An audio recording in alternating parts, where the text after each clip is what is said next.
Hello, everyone, and welcome to this special live Thanksgiving episode. Joining me today are two incredible guests. I'm thankful for both of you guys on Thanksgiving, Dr. Tony Hampton and Jeff DeProsperous. Welcome, guys. Thank you. Happy to be here. Inspired by you, inspired by Jeff. And I think this is potentially for somebody who is afraid of cancer or is fighting cancer, it could be a game changer. This is not the live stream you just say, I'm going to take a few minutes and look at it. And no, this is one you save for later. You forward to your family members because it could be a game changer for you. And I'm almost certain that that's true. So I encourage everybody that's checking us out. And we thank you for spending time this morning.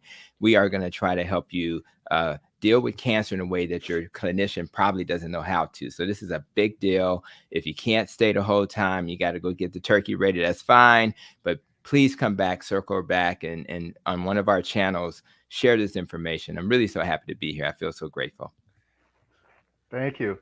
And Yeah, Jeff, good morning, guys. I just want to say hi. Good morning to Kerry, my best friend on YouTube, and I'm Dr. Hampton. Just good morning to you, and I'm pretty excited to just hear your intro there because I'm excited to after this share this with my family members and my friends and everybody. So thank you very much, Dr. Hampton, for being here today with us. My pleasure. Yeah, thank you both. So we're streaming to all three of our channels. So you might be watching on Dr. Hampton's channel or Jeff's channel. If you're watching on my channel, Homestead How, I have links in the description below for Dr. Hampton and Jeff's site. So please check them out. This is my buddy. I want to introduce you to him. This is my buddy Kevin. Hey, Kevin. Hey, Kevin. What's up? They say, what's up? Nothing. Just looking for a piece of paper. Yeah, I'm in his office. I'm in his office at school. He's my best colleague friend here as a teacher. So I'm boring his room. Good luck, everybody. Thank you. Yeah. So yeah, we got links to each of the channels below. So please follow those. So before we kick this off, I was hoping maybe Dr. Hampton, if you could introduce yourself, maybe share a little bit about your background.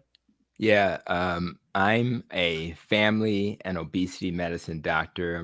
I call myself the metabolic health doc. I have a master's in nutrition and functional medicine, which is why I think nutrition, every time I see a patient, whether they break a leg or they have an infection, I'm like, nutrition, nutrition, nutrition.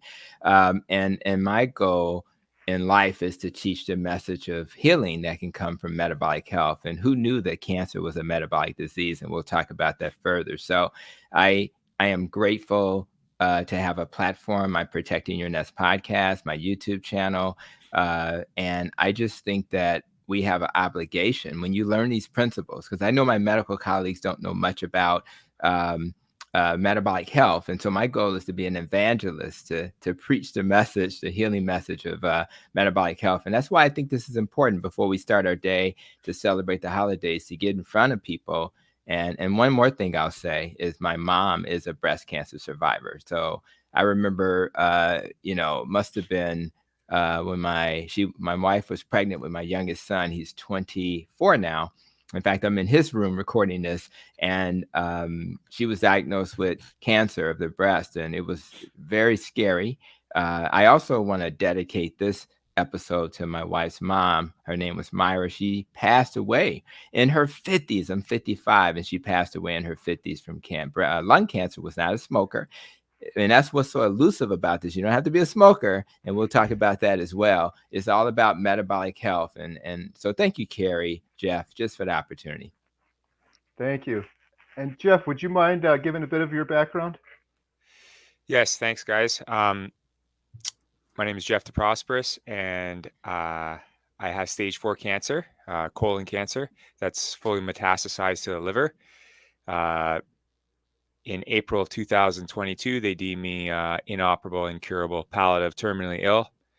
So I did, from May 2022 to May 2023, I did 27 rounds of chemo. I asked for a break. I had June, July, August off, and a little bit of September. I started back up on my chemo regimen September 15th. I'm now up to, just yesterday, I did my 34th round of chemo. I actually have chemo going in me right now. I have a bottle attached with colon cancer. The full chemo is what I get in the hospital.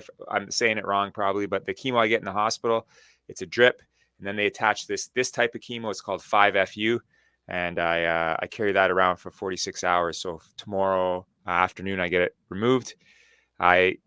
Kerry's pushed me to do some grounding add some grounding in my regimen. So I did it this morning, Kerry, and I wasn't as pumped up and energetic, but afterwards I felt great. I did my push-ups and I did my grounding, and I've been a high school phys ed teacher for 21 years, and it's my dream job. And like you, Dr. Hampton, I'm not as educated as you, but I do have a kinesiology background and education degree, and I have been teaching health for the past 20 years to high school students. What I've learned in the past 2 years about nutrition and health and how we treat our bodies, I've realized that I will be approaching in a different manner when I go back to work. And my goal is to go back to work to hopefully kick this cancer's butt and go back to work someday. And I think I really want to. I love my passion is teaching kids. I think Kerry came and visited me, and he realized that I have a passion for coaching lots of sports and teaching kids phys ed and health and nutrition. So I'm really excited to be on today with you guys. It's an absolute privilege. It's always a privilege to be on with Kerry. And you, Dr. Hampton, he introduced me to you when I first met him. I did watch a few of your videos throughout this past summer, but now I'm watching a lot more and I'm tuned in. And I saw that one where you came in the room and everybody was cheering for you in Chicago. And you made a comment. I would make the same thing. My wife doesn't cheer for me when I walk in a room either. So that person that was cheering, they need to talk to my wife too. Awesome. Thank you, Jeff. Just to give some quick background on me, my name's Kerry. We're filming a documentary called Healing Humanity, and it's about the carnivore diet. But because of Jeff and Jeff's story, we decided to add cancer to it too. I've learned so much from Jeff. We just got back from filming Jeff and his family. We were there for about 5 days in Canada, and it was amazing. I'm so thankful for both of you guys being here on Thanksgiving morning. I said this before, but you got to give credit where due. Dr. Hampton too. Like, you're such a busy person to be able to spend your Thanksgiving morning because you're a good person and you're out there helping people. And Jeff too, with your YouTube channel, man, you're going through stage 4 cancer. You're going through so much, but you're motivated to get out there and share your story and help other people. It's really, really inspiring. I don't know how Jeff, I don't know how you're doing it. So one other quick little backstory is Jeff has done, like you mentioned, 33 rounds of chemo with 5-day fasts for each one of those. And a couple of weeks ago, I said, Jeff, I'm going to do the 5-day fast with you. And I did that. Well, now Jeff's doing an 8-day fast and we're on day 4 now. I decided to do it with Jeff. So this is why I was holding the cup up earlier. Jeff, I got to give you so much credit because, you know, when I did the 5-day fast with you before, I was kind of bragging a little bit. I was like, oh, this was easier because I did a 5-day fast when I was on the standard American diet. But this one was a little easier because I was carnivore into fasting. I was struggling yesterday, and you're here and you're energetic and you're doing this, and you just had chemo yesterday. I can't imagine. I was really struggling last night. I feel a lot better this morning, got a great night's sleep, but I can't imagine having chemo and then being on here and talking and cheery like you are. So you guys are amazing. Thank you. Thanks, Kerry. I was a little bit fatigued at the end of the day yesterday. I'm not gonna lie. I did chemo for like 5 hours. Then I drove to my naturopath doctor for hyperthermia. Then I booted home, grabbed my one son from my mom's house after school. Then I booted over to grab my other son. He had a hockey game out of town. I drove him to that. I got home and I was drained from chemo, and but still I had a hard time falling asleep because they do give you some pre-meds before chemo, like a steroid that normally on every Wednesday night, it kind of wires me up. So I'm tired, I'm drained, but it's hard for me to fall asleep. I only woke up once in the middle of the night, which is pretty good. If my buddy Dwight's listening, he's trying to improve my sleep and your sleep, Kerry, right? So I only woke up once and I knowing it was going to be a rough night, but that's one of my regimens I'm trying to improve is sleep as well. So I'm going to start taking my electrolytes and vitamins later on today to boost me up a little bit. And I think I'm going to be okay for the weekend, Kerry. I'm pretty motivated now because I got my scan coming up next week. So, yep. Yeah, I'm going strong. I wish we had more sun in the morning. The whole grounding thing Yeah. was more so to get that sun in the Mhm. light. It's been cloudy out every Yes. day, but so Dr. Hampton has some amazing information to share with us. I wanted to share one thing just real quick. Jeff and I put together a cancer action plan. We're trying to get 1 million signatures for cancer options. And one of the biggest things I've learned talking to Jeff and some other folks diagnosed with cancer is oftentimes you're diagnosed and they're like, here's chemo. And then in Jeff's case, he does chemo and they give him cookies, but there's little plan. There's like, what do I do next?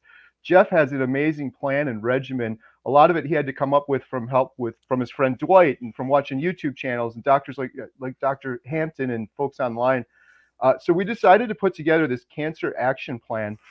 I just want to share this with you guys quick. Jeff and I did a video together when I was filming with him last week. So I'm going to just share this. It's a real short video, but I think you guys will enjoy this.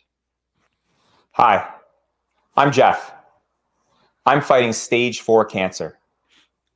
When doctors told me I was inoperable, incurable, and only had months to live, my world shattered. They pushed conventional treatment as the only path until I found metabolic therapy and created my own regimen. Learning about Professor Seyfried's groundbreaking work changed everything. I learned you have to question everything. Imagine my hopelessness when after chemo, they handed out cookies, knowing full well cancer thrives on sugar. It was as if I was drowning and my trusted rescuers tossed me an anchor. Cancer doesn't have to mean hopelessness. Discovering metabolic therapy as an additional tool in my regimen revealed the power of a natural, proper human diet.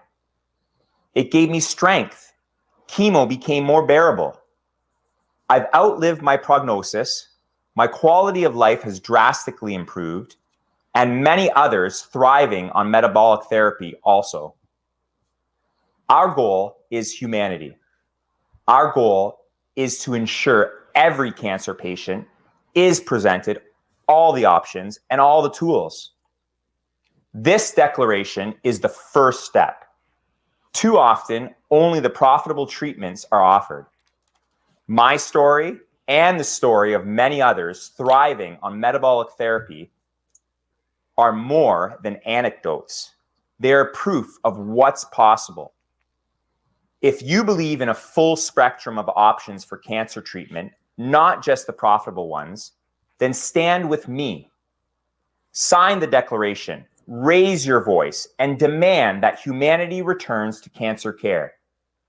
Together, we can bring hope, choice, and life to everyone in this battle. The link to our declaration is below, along with our cancer action plan, including metabolic therapy resources, videos, regimens, and more.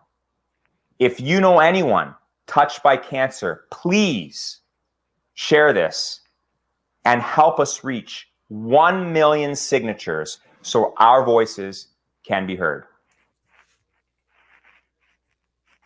Thank you for watching that, guys. So the link for that is below. It's healinghumanity.movie/cancer. And like Jeff said, our goal is to gather 1 million signatures from individuals who stand with us in advocating for comprehensive cancer care that includes metabolic therapies and nutrition. And then we have this whole action plan, things that have helped Jeff and others diagnosed with cancer kind of take things into their own hands and create a plan. Then there's a bunch of links to Professor Seyfried's work and some other videos. There's a whole section here. This wonderful documentary recently came out called Cancer Evolution. And there's a lot of folks that are thriving with metabolic therapies and their cancer. And there's videos for all of those. And there's also a link then to sign the declaration, the petition. And it's really cool. I was just looking this morning. We have, let me see here again. 728 signatures. So hopefully by the end of the day today, we can hit 1,000. More important than those signatures, though, wow, some of the comments we're getting, because you can sign it and then you can leave a reason why you signed it. And there's so many comments on there from folks saying, I wish I knew about this 5 years ago. I lost my wife to cancer. I lost my son to cancer. And if this was just an option. So It's if you're interested, please take a look at that link, consider signing it, and consider sharing it if you know anyone touched by cancer. So with all of that said, I think maybe the next thing we can do is take a look at some of the presentation Dr. Hampton has. Does that sound good? Yeah, let's do it. And I'll make sure to incorporate my colleagues, you guys, into the conversation, so it's not a one-way street. As you look at our handsome faces, our faces of Thanksgiving, and I do want to start by saying that number one, Kerry, you've been a wonderful evangelist. I don't know if you have spiritual backgrounds, but I tell you, this is a blessing to all of us to have you in the carnivore community. You came out of nowhere and you have made such an impact already, Jeff. The fact that you're facing cancer, fighting cancer, and sharing your message of healing will inspire so many people.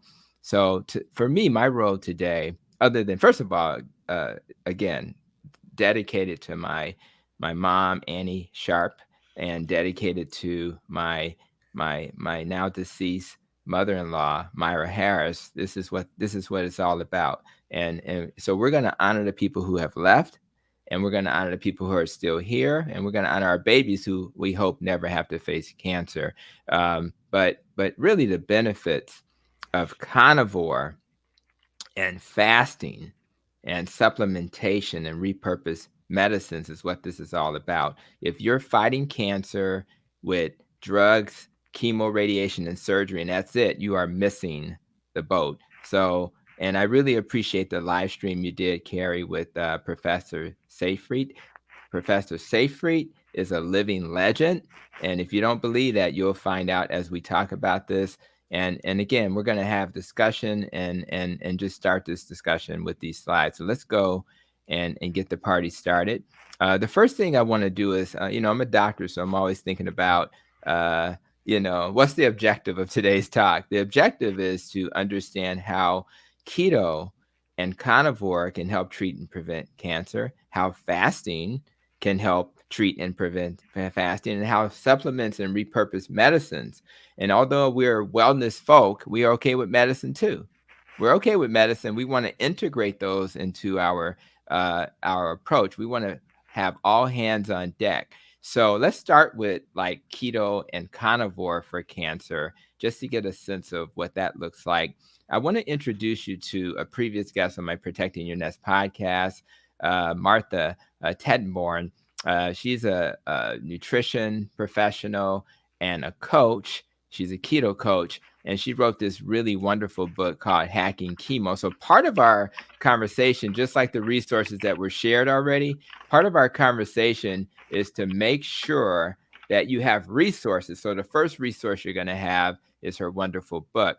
Now, she's, again, a registered dietitian. She lives in Central Ontario, so she's in Canada. That's a familiar place, right? Shout out to Canada. And she was diagnosed with an ovarian cyst. It was about 16 centimeters, and that's really big. Could you imagine a 16-centimeter cyst? And she wasn't sure if it was just a cyst. But when they took the fluid and they actually took the cyst out, they did find that it was cancer. And unfortunately, when they were trying to do the surgery, it spilled into her abdomen. And so that led to her doing a ton of research.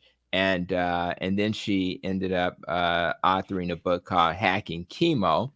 And what I love about her is that in the nutrition profession, we're told to follow the food pyramid and the plate and all of that stuff. But she had the courage to say, I need to find another answer because this doesn't seem to be working. And so she was fearless. She didn't care about the fact that she was a nutrition professional. And after 20 years of following this low-fat methodology, she landed with Mark Sisson's Primal Health Coaching Group, and they taught her about the benefits of reducing carbs. So I want you to meet her because she has this great book. And once she learned and did her research, she learned that this fighting cancer is more than just about surgeries, procedures, radiation, and chemo. It's about nutrition. And she also learned that it's not this genetic connection that we're taught. She learned that the genetic connection was overstated and may not be the key at all. she learned that cancer may be a metabolic disease instead. And she learned that the thing that cancer cells like the most is glucose and sugar. So if we keep eating those types of foods or things that turn into that, we're going to run into a problem. And she also learned that, believe it or not, cancer cells have extra insulin receptors. So imagine having extra receptors on a cell that's cancer. It's going to be starving for glucose. So she learned these principles, and she learned the principle of the Warburg effect. And Dr. Warburg won the Nobel Peace Prize when he shared with the world that cancer cells love sugar. So let's think about why this hadn't been shared widely. This was in the 1920s. So if we knew that the Warburg principle, and I'll share a little bit more about that in a moment, is the key, what happened? What happened was in the 1950s, we discovered this double helix. And so we now started to connect cancer with our genetics, and thanks to the research of James Watson. And what happens is once they come up with this, what they think is the answer, then they forget about the other stuff they learned. And that's what happened. By the way, the Warburg guy was in Germany, and we know in the 1940s and et cetera, Germany wasn't, looked upon favorably. So they didn't even respect the scientists in Germany at the time. So, but let's look at this guy. Now, this guy if you've been following Kerry, because Dr. Seyfried, I mentioned earlier that he's a living legend. He took the work of Dr. Warburg and kind of took over and put it back in the public sphere. And he also believed that ketogenic diets and carnivore is a ketogenic diet and fasting were the keys to treating cancer because it's a metabolic disease. So here's an example of what happens with a normal source of energy, which is glucose, and it's called glycolysis. So when you're converting glucose to energy, we call it glycolysis. And as you can see from this example, if you don't have oxygen around in a normal cell, it's going to only have a path towards making pyruvate and then lactate, and you only get 2 ATP. So 2 sources of adenosine triphosphate, which is our source of energy. And of course, this is all happening in the place where we make energy, which is our mitochondria. So that's the first thing you need to know. The second thing you need to know is that sometimes you do have oxygen available, and that's called oxidative phosphorylation. And so you take the glucose and you can convert it from pyruvate to, in the mitochondria with the oxygen present, you can get 36 ATP. So this is a more efficient model that we tend to use in our body. So 1 glucose molecule turn into 36. But guess what happens in cancer? Cancer cells do a process called aerobic glycolysis. And you would think that when they take that glucose to pyruvate, they would also, in the presence of oxygen, want to get 36 ATP. But unfortunately, they don't. They, for some reason, just they block that pathway, and then they end up with lactate and only 2 ATP. But it's really important to understand that this is how they live and survive. And because of this mechanism, because of this process, they depend on could you imagine how much energy a cancer cell that's growing fast needs? So it's going to go crazy looking for glucose. So if you have a dietary pattern that's feeding cancer glucose, unlike carnivore, you're going to basically be feeding the cancer. So I wanted to put that in front of you so you'd understand what this Warburg effect is and why it's important to understand it. Now, here's a study published that in the Internal Journal of Cancer, and it said ketone supplementation decreases cell viability and prolongs survival in mice for metastatic cancer. I could list I could have put tons of studies in front of you with dealing with keto and cancer. Again, carnivore is a keto diet as well. I'm just showing you this just to kind of point out that a few things that's important to understand. So they're saying in this study, although ketone bodies are efficient energy substrates for healthy extrahepatic tissue, cancer cells cannot effectively use them for energy. So the message in that first paragraph, that first sentence, is that you cannot use ketones effectively as energy. And there's also this other part of cancer cells. Widespread mitochondrial pathology has been observed in most, if not all, tumors examined. So that leads to a decrease in the mitochondria number, the structure, and other things that happen in the mitochondria. So you have two things here. You have ketones are not a good source of fuel, which means that a low carb keto or carnivore diet is probably not good for cancer. And you also have, it's good for cancer treatment, but not good for the cancer cells. And then the mitochondria is dysfunctional in cancer cells. And that's really important to understand. And it says, although mitochondrial dysfunction explains the inability of cancer cells to effectively use ketones for energy, the anti-cancer effects of ketones in a normal glucose environment are not immediately clear. But what we do know is that ketone bodies inhibit glycolysis, thus decreasing the main pathway of energy. So now you know, oh, if I'm in ketosis, I'm going to make it very hard for the cancer cell to get its glucose as its form of energy. So that's really, and what I love about this versus the genetic mindset is that I can do something about this. Instead of saying, oh, woe is me, my family has bad genes, et cetera. So did you want to comment, my friend? Yeah, sorry. I don't know if I'm in a classroom. I feel like I'm in a science classroom, and I'm absolutely loving it, Dr. Hampton. I also have read a lot of studies about ketones and how it's not a efficient energy source for tumors. So I'm thinking to myself right now, like during my fast, I was supplementing with, especially when I get into the fast, I think I'm gonna go home and take it right now, MCT oil, which is supposed to enhance your ketone production, right? Yeah. So I think after listening to this, I'm gonna go home and I'm gonna make sure the next few days, Kerry, I'm taking my shots of MCT oil while I'm fasting. My naturopath doctor taught me that, and I was even reflecting. I've been monitoring my glucose the last 3 days and my keto mojo that Kerry sent me. And I know when I go for chemo, because it's a plant and it's a medicine, I'm going to get a glucose spike. Mm-hmm. So I did get a crazy glucose spike last night, during the day yesterday after chemo, but it went down quite a bit. And my GKI, the glucose ketone index, was somewhat decent last night before I went to bed. But I think I want to try to get that even better, enhancing the ketone bodies in my body, right? To help out. I agree. There are certain types of medical conditions that you want to be in ketosis.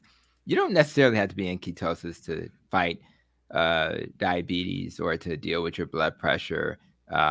But when you're dealing with epilepsy, you want to be in ketosis. When you're dealing with cancer, you want to be in ketosis. When you're dealing with most of the neurodegenerative diseases, whether it's Alzheimer's or Huntington's, Parkinson's, you want to be in ketosis. So there are certain conditions that would put you in a better place if you're in ketosis. In this case, we do not want to feed our cancer cells. Therefore, if you're in ketosis and getting a little help, MCT oil, medium chain triglycerides are a concentrated form of what, you start with coconut oil and you can turn it into that. And that is a phenomenal way. You can also purchase exogenous ketones supplements that you can get online on Amazon. And again, you create an environment where the cancer cells struggle. So I am a huge fan. Thanks for bringing that up, Jeff, because I think that's an absolute true statement. So let's keep doing it. And then, before I move on, so the big picture, guys, we did part one. Part one is keto, carnivore are effective treatments for cancer because it creates an environment where the cancer cells can't thrive. It's just as simple as that. So we're trying to keep it simple, but that's a huge concept. So if anybody tells you that keto is going to cause cancer, you say, well, that's just not true. That's just not factually true. Anybody can do a Google search and search keto and maybe put breast cancer, and you'll see studies that show that that's effective. And now you understand why. So let's go. So the next topic is, Jeff kind of said he was fasting. I mean, who the heck fasts while they're getting chemo? That sounds crazy. That sounds like you're going to harm yourself. Let's talk about why that's actually a good idea. So we're going to talk about fasting for cancer. So here's another gentleman that we need to know about. So we already met one legend. Here's another, Dr. Walter Longo, who does research on fasting and cancer. And he's learned that if you can impact the fuel source for cancer, then you're going to give yourself a better chance. Well, no better way to impact the fuel source is than just to not eat, right? I mean, you can't get any fuel that way, right? And he was able to show that chemo was made more effective by fasting, which sounds really weird, but we'll explain that in a moment. And people, when they do chemo and fast at the same time, they actually have less side effects, which is why my good friend Jeff is saying, I feel, hey, I can pass the turkey. I'm good. I feel like doing my thing. I don't feel 100%, but I'm feeling much better than the people who sat next to him in chemo. The people who sat next to him who don't know this, they're in the bed right now. They're not doing a live stream and they're not living their best life because they don't know what we're trying to share today. I got to go back to my good friend, Martha, as you know, and she's really somebody I want you to think about again, because she learned that, again, if you remove the fuel source and you use chemo, fasting while you're doing chemo, you may do better. So what she learned is that if I starve the cancer cells, and this book is helpful because it gives her protocol, but you won't have to go to her book. If you go to, I'll share her website in a moment. If you go to her website, you'll also be able to get her protocol. In fact, we may want to pause for a second. Here's her protocol. She fasts for 36 hours before chemo. She has 11 hours of chemo. Then she has 24 hours after chemo where she fasts. So so I used the Tuesday. If she started on Tuesday, she'd have dinner Tuesday night, and then she wouldn't eat again till Friday night. I mean, do you know anybody that has cancer that ever did that? So I want to pause for a minute. And of course, she drinks the teas and the bone broths and things like that, exogenous ketones. I just want to hear from Jeff. Do you have a similar protocol? What does yours look like? Yeah. Thanks for asking that, Dr. Hampton. And the book too, just before I get into that, like, it's on my Christmas list now. I just wrote it down. Good. I'm hoping Santa brings me the book, because he's going to bring me, I think, he's going to bring me the Carnivore Diet, right? And maybe Dr. Anthony Shafee's book as well. So I got a bunch of wish lists here. Anyways, my chemo and fasting regimen was actually first started, encouraged by, of course, my friend Dwight, but also another woman here in Ontario who's actually in my hometown, Brantford. Her name's Ronnie Campbell, and her book is titled Racing for a Miracle. And she had similar to what I had, stage 4 colon cancer. She had a surgery and it spread everywhere. Like, it was on her lungs, liver, momentum, lymph nodes. It was everywhere. And she's now been in remission since she was on chemo from 2018 to 2020, and she's been on remission now since 2020. And she lives in my hometown, so I was able to meet with her quite often for coffees and stuff. And after like my 3rd round of chemo, I started her regimen where I was fasting for 3 days. I was doing, if my chemo was on a Wednesday, I would do I would stop eating Monday night, so I would fast Tuesday, Wednesday, Thursday, 3-day fast. And that improved my symptoms with chemo big time. But the more and more I got into learning about the benefits of fasting, especially Walter Longo, I'm really happy you mentioned him, because Siegfried and Walter Longo, they are my cancer gurus. And Kerry helped me hook up with Siegfried, and I'm hoping we go see Siegfried live. I want to chat with him. And to be honest with you, my family's from Italy. My parents were born there. I'm hoping to visit Italy soon, and I would love to hook up with Walter Longo too. So just to learn more about fasting and what I'm doing, and maybe he can give me some tips here and there. But because I studied Walter Longo, and my friend Dwight, he's trying to get me to expand my fasts. And Siegfried talks about the benefits of a 14 to 21 day fast. There's been many people with cancer that have turned their cancer around the other way by doing those fasts. I upped it to 5 days. So I only did the 3 days for a few rounds. And then once I started learning more and more about it and I started feeling really good, I upped it to 5 days. So probably I'm on 34 rounds of chemo, but I was even fasting during the summer. So Kerry's right. When I've done like 34, 35, 5-day fasts, I really have. and it's pretty much I eat one week and I don't eat the next week. So Mhm. this past weekend on Sunday night, I stopped eating, and now I'm not going to eat till Friday evening. But this round, I'm going even further because I do have a scan coming up, and I want to try to get inflammation right down, and hopefully, starve those cancer cells even more leading up to my scan. So I'm doing an 8-day fast, and I think I can do it. And it's very, I'm getting support from Kerry. I'm also getting support from a lot of my subscribers. I'm super impressed. Like, I don't know, Kerry, if you've been reading the comments, there's a lot of people that are doing the 5-day fast with us. Even someone said they're doing the 8-day fast. And I was like, whoa, I don't know why they're doing it, but God bless them. I think the more support you have, especially when you're fasting, it's very difficult for me when I'm doing my 5-day fast at times. And I try to push myself. Like, I try to cook my sons and my wife dinner while I'm fasting, and then I exit and I go to the other room. So I don't watch the meeting. But I'm getting to the point where, I can grab a good bottle of water, and I sit down with my sons while they're eating, and I'm doing all right. So I hope I answered a little bit of your question there. I went too long. Sorry. No, that's good. I just want to add one thing too that I learned from Jeff.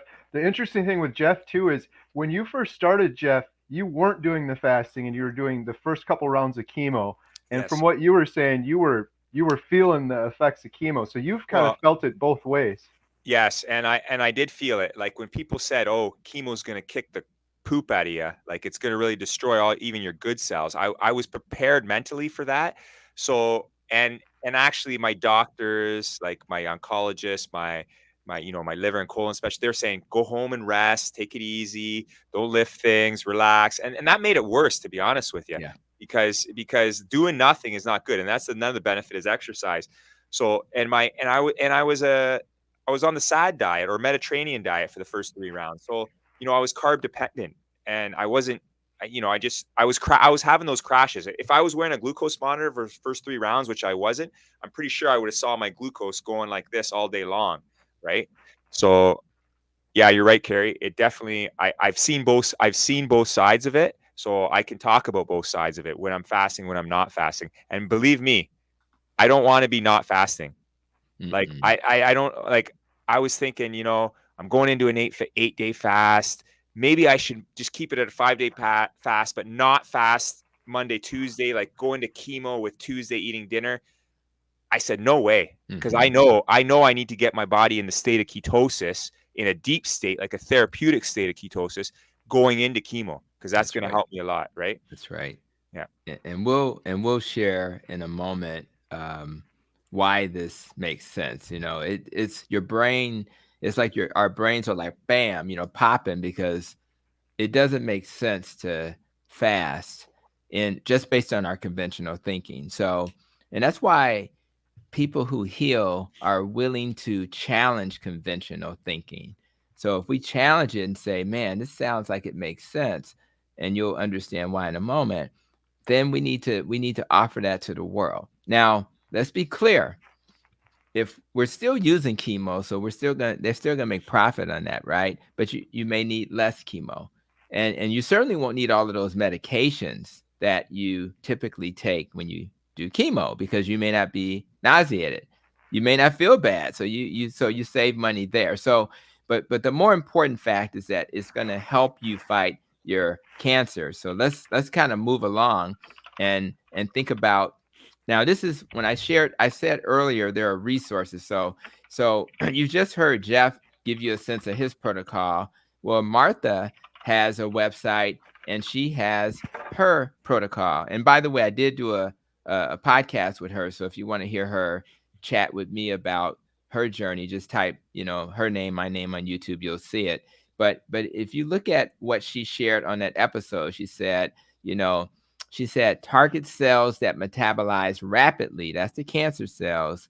And also, we now know why we lose hair, because it doesn't seem like our hair is growing rapidly, but it is. Our bone marrow, clearly where everything starts, our cells start, that's growing fast. And then our digestive system, giving us all those GI. So cancer treatment generally targets those types of cells. That's the chemo, etc. Now, what fasting does, which is really cool, is it puts the healthy cells into a quieter state, because when you're fasting, your cells are saying, I don't know when the energy's coming in, so I'm going to go and take a nap. I'm going to go chill out. But that's a good thing, because the chemo doesn't really want to bother the ones that's taking a nap. The chemo is focused on the fast-growing cells. So when you are using fasting as a treatment modality, you're actually helping your body to target the fast-growing cells, because the healthy cells are just sleeping. So it really, so now you can understand why the nausea is reduced, because my GI cells are sleeping, they're chilling. My vomiting, my muscle aches, my neuropathy. So many people who deal with cancer don't have to just deal with neuropathy right away, but they have to deal with it later. And anybody that's had that nerve pain is horrible. And then one thing that she did mention, because of how your hair grows, she still lost her hair because the hair grows in such a way that the lasting effects of chemo still bothered her hair. But she also noticed that when she checked her labs, a lot of those, a lot of people get, neutropenic, their white cells go down and all of that kind of stuff. It's not as dramatically impacting you, because again, you're putting some of those healthy cells to sleep. And again, even the fast growing cells are not growing as fast as the cancer cells. But just as importantly, as I mentioned, all that medicine and treatment that you normally have to get after chemo, she found that when she was getting chemo, she didn't, at some point, she didn't even need the medicine, because she felt so good doing her fasting protocol. So does all that resonate with you, Jeff? Yeah, absolutely. And I just started thinking about this last night, actually, Kerry, in your little podcast there. The Australian fellow, I think his name was David, right? He spoke about the steroid that I take actually feeds the cancer. It does. And yeah, so I'm thinking, why the heck have I been taking this whole time, 34 rounds, the steroid and the nausea pill? I'm questioning, like, the next time I go in for chemo, I don't know. I don't think the problem is, I don't think they're going to agree with me not taking it. So I hope they're not watching this. I might pretend to take it and just see how I feel. Yeah, I'm not sure. I'm not sure if Martha's protocol or any of the information she shares speaks to that, but what I do recall from our podcast is that that was one of the things she stopped. Yeah. I think I need to stop it. I think I will ask for permission to stop it. Yeah. And see what they say. They do give me another thing right before so I take a steroid pill and then I take a nausea pill. Just like you said, I take 2 steroids and 1 nausea pill, and I'm supposed to take the nausea pill later that evening, but I haven't been doing it because they say to take it with food later. I don't even do it, so I don't need it. But they do they do another one, atropine, they give me for nausea too, right before they administer the chemo, and then in the middle of it I take it too, because I do notice in the middle of my chemo I do get a bit of cramping, a little bit of nausea. So that atropine I think I'm going to stick with for now. But if I can get rid of the steroid and that other nausea pill, giddy up, because it's actually, to be honest with you, it's a pain in my butt. Every Tuesday night before Wednesday, I have to go pick up the pills at my pharmacy. Like, they don't even give it to me at the hospital. It's up to me, and I forget sometimes, and then I'm like in a panic. But on a like a lifestyle stress thing, if I can get rid of those 2 pills, I would love to. So I'm gonna try and push that.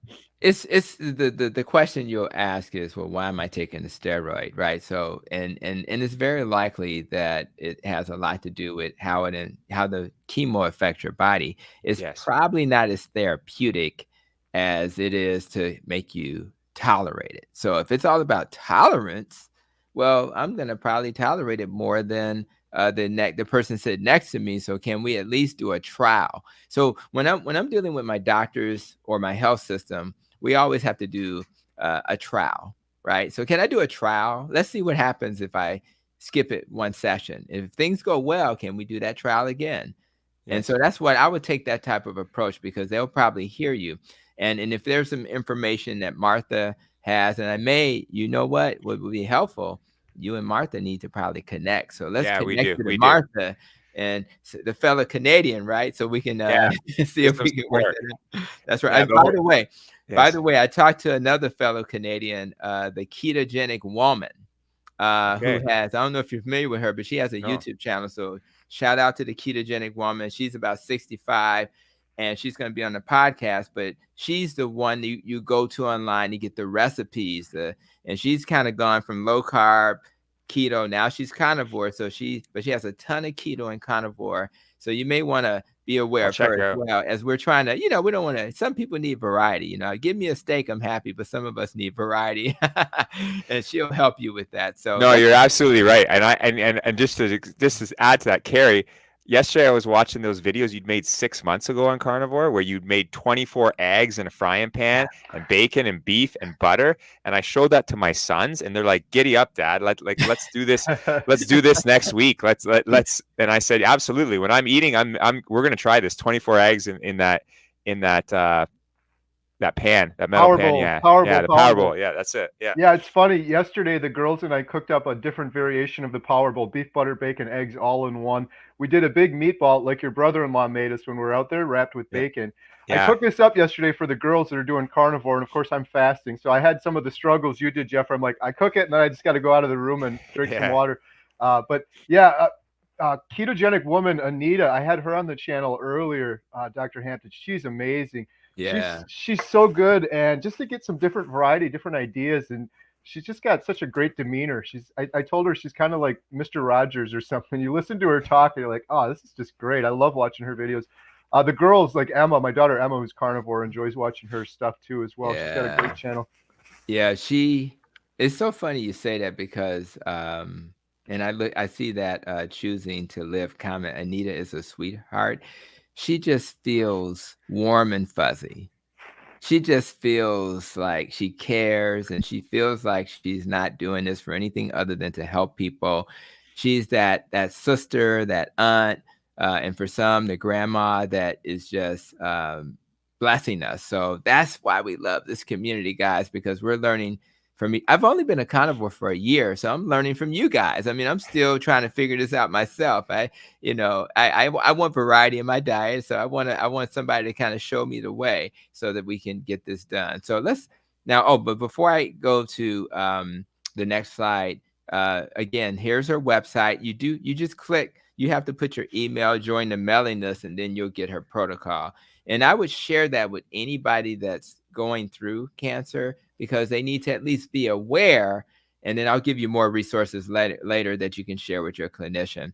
And so here's my good friend, Dr. Walter Longo. And if you can, Kerry, if you could grab that link and share. I want to share a video. We just shared Jeff's video, but I think sometimes if we have in front of us the person who we honor and respect, who's teaching us, sometimes if we can hear their voice, and then you guys can check this guy out later, maybe go to YouTube, hear him talk. But we want the people who are sharing this message to be in front of us, because again, today is about being thankful and grateful.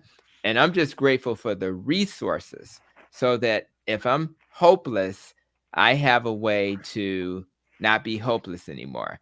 So that's what this is all about. So see what you can do, Kerry. Is it? Yeah, I think I have it right here. I can share this video right now. Let's see here.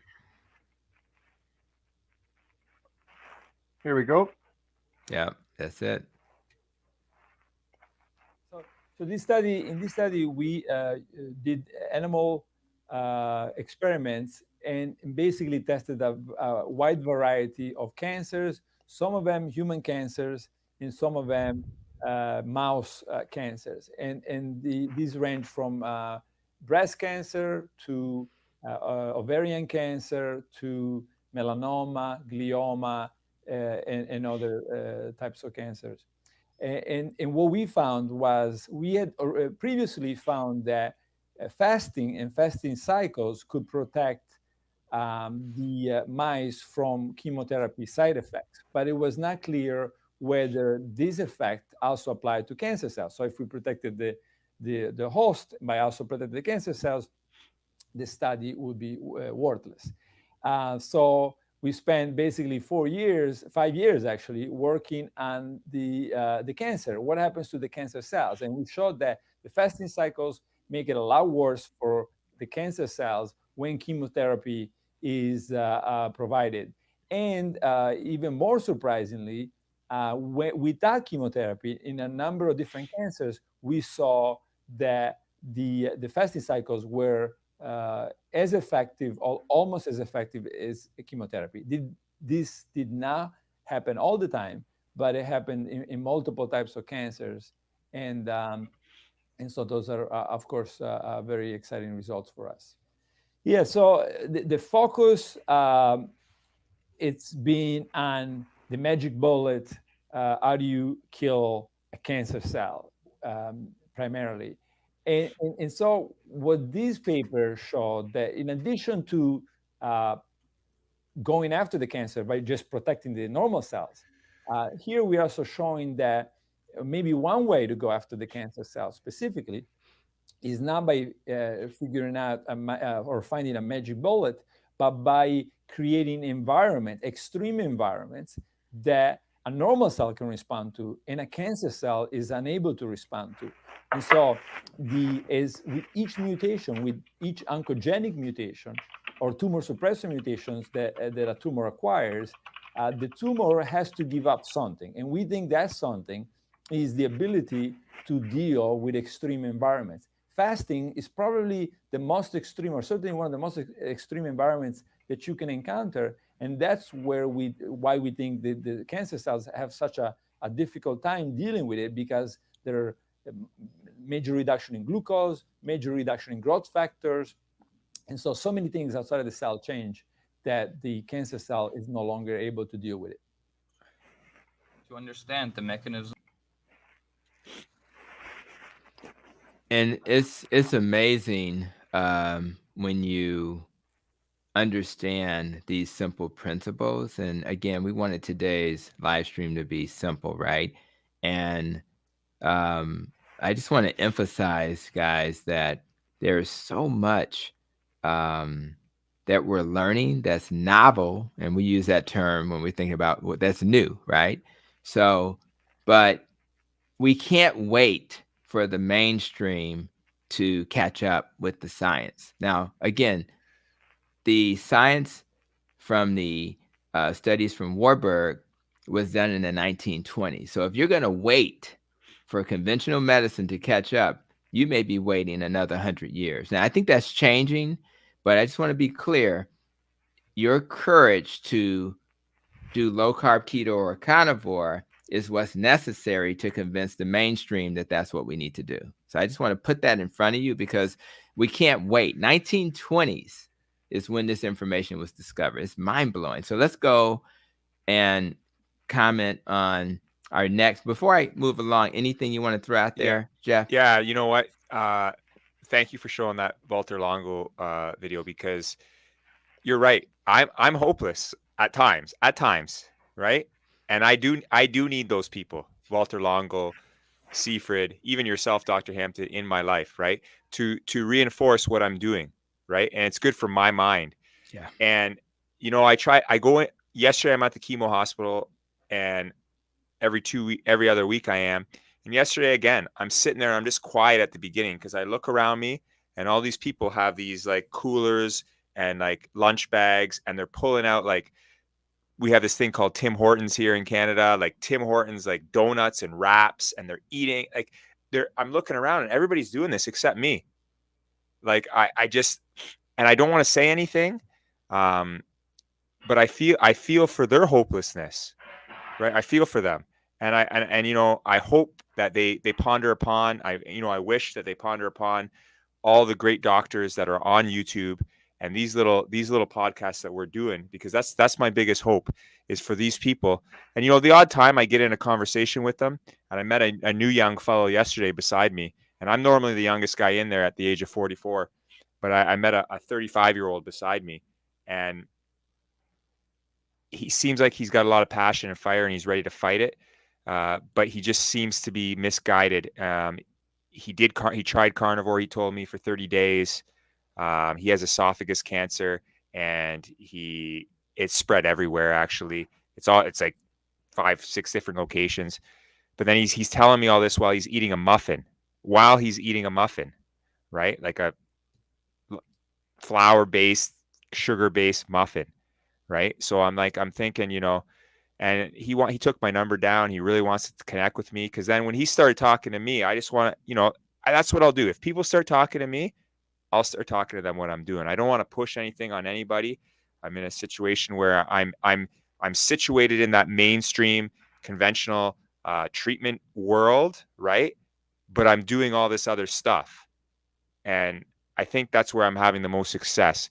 Like you said, Dr. Hampton, we have to integrate chemo and radiation and whatever we're doing, integrate it. But because especially for me, like I'm too far along. Like if I just had one tumor, it's a different story. Maybe they remove it. But I'm too far along. And Dwight always says that, you know, the indigenous people, they use medicine when they needed to. They use plants when they needed to, but not when they're metabolically healthy. Which, you know, we want to try to avoid plants as much as possible, because they are trying to kill us.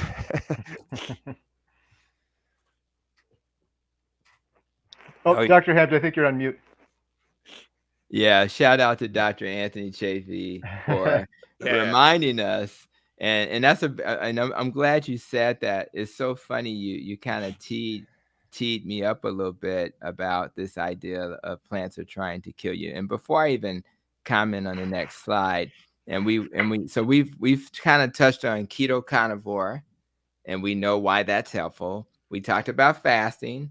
We know why that is helpful. And by the way, those two things are not part of conventional medicine.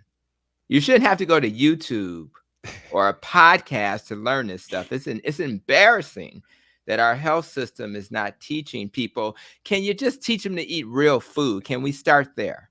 Can we can we teach them that and say, stop giving me this processed garbage called Ensure? That's not food. Yeah. The muffins that you give me after I've had chemo, that's flour and sugar. That's not food. Give me something that's going to nourish my body. I'm blessed to be in the health system. Shout out to Advocate Health.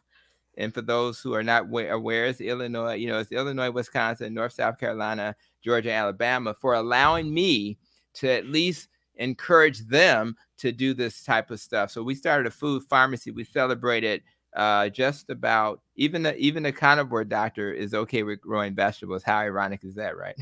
But and the reason why that's true is because there's levels to this. And the first level is, can we eat real food? And if we eat real food, we're going to do much better.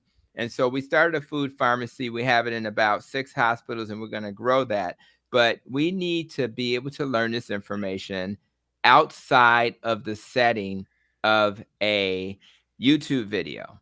And that's all. And so hopefully we can get health systems to grow. That's why I'm still in the health system. I hope to stay in the health system, because I want to make an impact on a health system, which would then impact the other health systems, which will then impact the country. And it'll force all of us to receive the kind of care that we are learning from this session. So let's talk briefly about supplements for cancer. And it is true, Dr. Anthony Chafee was not wrong when he said plants are trying to kill you, right? But there's a big but. But it also may be true that some plants have the potential to heal you, right? And so what I want you to do from this day forward, particularly my carnivore brothers and sisters, think about plants like you think about medicine, right? We know that if you take too much medicine, it can be toxic and can harm you, right? But we sometimes, when I have a infection, I'm so thankful that somebody invented penicillin, right? So there are, but if I overdo penicillin, it's going to be toxic. So Dr. Anthony Chafee is right, but it's also true that in the right dose, at the right time, plants can actually help you heal. And I have to tee that up. And I thank you, Jeff. You're like the perfect, partner in this discussion, because you teed it up without me even preparing you, because you never saw these slides before, right? So I appreciate that. So let's go to the next slide. And I want to celebrate another person who I love, a previous guest on my podcast, Dr. Paul Merrick, because he and his team took the time to do the work that you don't have the time to do. They looked at all the supplements and all the meds that have been clinically proven in research trials, high quality trials, to benefit people for cancer treatment. So what we're going to do right now is walk through some of that information. But before we get to the actual supplements and the repurposed medicines, we want to take a moment to understand why. So here's the episode I did with him. And what I did is I cheated a little bit. I stole some of the slides from the episode. That podcast is 58 minutes. We don't have 58 minutes. It's Thanksgiving, right? But I just want to give you some of the things you need to know. So check that episode out if you have a person who has cancer or anything like that. So let's go to the first obvious thing. The first obvious thing that cancer treatment is great, but it misses the boat a little bit because it's really good when you have a localized like cancer that you can kind of go and get. But if it's like all over the place, it's not as good. So hormone therapy, surgery, even bone marrow transplant, all that stuff is good, but it doesn't quite get to every aspect of the cancer that you need to be worried about. So that's number one. Now I want to talk about this idea of radiotherapy, right? Now, this is you can't forget this when I say it, guys. It's not on the slide, but you won't believe this. You ready? Only 10% of cancer cells are actively dividing. I want you to think about that for a second. But you got to understand, cancer treatment is designed to deal with the fast-growing cells. So if only 10% are actively dividing, Houston, we have a problem. And just as importantly, the stem cells are the cells that actually give rise to cancer. Those are the cells in the bone marrow. So guess what? Chemo doesn't really target the stem cells because the stem cells are kind of quiet. So we have cells that are just chilling in the body that are not being targeted by chemo, and we're not really treating it. So, but we already know that if we, target the rapidly growing cells, which is okay, that's at 10%. We know that that also is toxic to our body because it affects our gut. We talked about that, our bone marrow. So there's a little toxicity element too. So, and this TME, you're like, well, what's that, doc? That's there's increased inflammation in the tumor microenvironment with this type of treatment. So there's increase, and we already know inflammation causes a lot of problems. And because radiotherapy, targets those fast-growing cells, they're toxic. And of course, we're not going to talk about the costs of all of this stuff. So I just want to start off with some of the reasons why this approach is not really taking care of all of the needs when you're trying to be treated for cancer. Now, the next slide is important to understand because most cancer cells, or let me say it differently, most cancer docs are not trained to think about cancer as a metabolic disease. They think about cancer as a genetic disease. But cancer cells have so many properties, some of which are not even listed on this slide. But as you can see, if you have this approach where you're saying it's a genetic disease, we still have an issue because this ideal of sustaining proliferative signaling and evading growth suppressors, all of this is an approach that's a genetic approach. And so all of our targeting of that fast growing cells is more of a genetic mindset. And what I'm trying to convey today is that if our theory about cancer is wrong, it's not a genetic disease, it's a metabolic disease, then our treatment must be wrong, right? So that's really important to let that digest. And let's go a little further as we go to the reminder about, I just like people to know who we're talking about. So we mentioned the Warburg effect previously. I just want you to see that guy and know who he is. And what he said to us and taught us is that he said that I think, and my research shows that cancer is a metabolic disease, right? And this was, again, in 1924, and he received a Nobel Peace Prize for this. And what he found that I mentioned earlier is that all cancer cells have an abnormality and that they have a defective mitochondria. I think Dr. Jason Fong talks about this in his Cancer Code book, which is another book. We should have a slide sharing that. He's And from Canada. He's from Canada too. Jason Oh, Flood. don't. You're doing too much Canada. It's too much Canada. I can't. It's overload. No, I You're want to right. connect. I want to connect with him too, for sure. I'm That's going to get right. his book That's as well. right. I forgot he was from Canada. So there's something Yeah. going on in Canada. So Yeah, that's good. So, and actually one of my other YouTubers are like Violet of the Road to Health YouTube channel. She's also in Canada. There's a lot of great work being done up there. So the cancer cells can't use oxygen effectively because they got this defective mitochondria. And they go this anaerobic glycolysis. Again, glycolysis is the breakdown of glucose, and they can actually survive without oxygen, which is kind of scary. Cancer cells are so like resilient, they can survive without oxygen. And although it would be more effective for them to be able to use oxygen, that's how it is. Now, and what Dr. Warburg found out, it's just a reminder, guys, it's so important, is tumor cells thrive on glucose only. They only thrive on glucose. So if you want to starve your cancer cell of energy, you have to starve it of glucose, which is why carnivore is the perfect diet and keto is the perfect diet to do that. So I just want to really put that in front of you. And let's go to the next slide and see what that's going to reveal. So the origins of cancer. And again, I wanted to put him in front of you, Dr. Seyfried, again, because we got living legends. I can't believe you had him on the podcast, man. That's just, he's a living legend, man. So the work that Dr. Warburg did, as a reminder, has been extended by Professor Seyfried. In other words, it's almost like Dr. Eric Westman, who extended the work that was being done by the Atkins gentleman before he passed. He was going to do research with him. He passed from a fall, and Dr. Eric Westman took that mantle. So we need people to take the mantle and then continue the work. Now, he wrote this book called Cancer as a Metabolic Disease. He makes the case that cancer is a metabolic disease. And I want to say this out loud.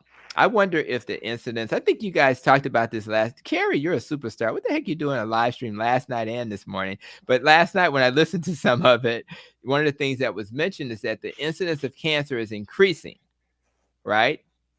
So I want you guys to pause and think about that. If the incidence of cancer is increasing, do you think our genetics are changing much? Do you really think that's happening? No. But what we do know is that the incidence of poor metabolic health has increased substantially. In fact, when Tufts University put out their position statement on it recently, they said only 7% of the United States is metabolically healthy. That's and a lot of that is our babies as well. So we already know that the correlation, and we know correlation don't equal causation, right? But we see there seems to be a correlation between poor metabolic health and cancer. So what's cool, again, to remind you guys, what's cool about focusing on metabolic health is that it restores hope, because I can't change my mama, I can't change my daddy or my grandparents, but I can change how I eat. I can change if I'm going to fast. I can change if I'm going to exercise. I can change if I'm in a healthy relationship, and all the things I talk about in my podcast. We can change those things. And that's what's so exciting about this. So I really wanted to share that. So now let's look at this slide real quick. And this is just supporting evidence to suggest what we're saying is true. And I want to read this real quick. It says, and this is from a book called Tripping Over the Truth by Travis Christopherson.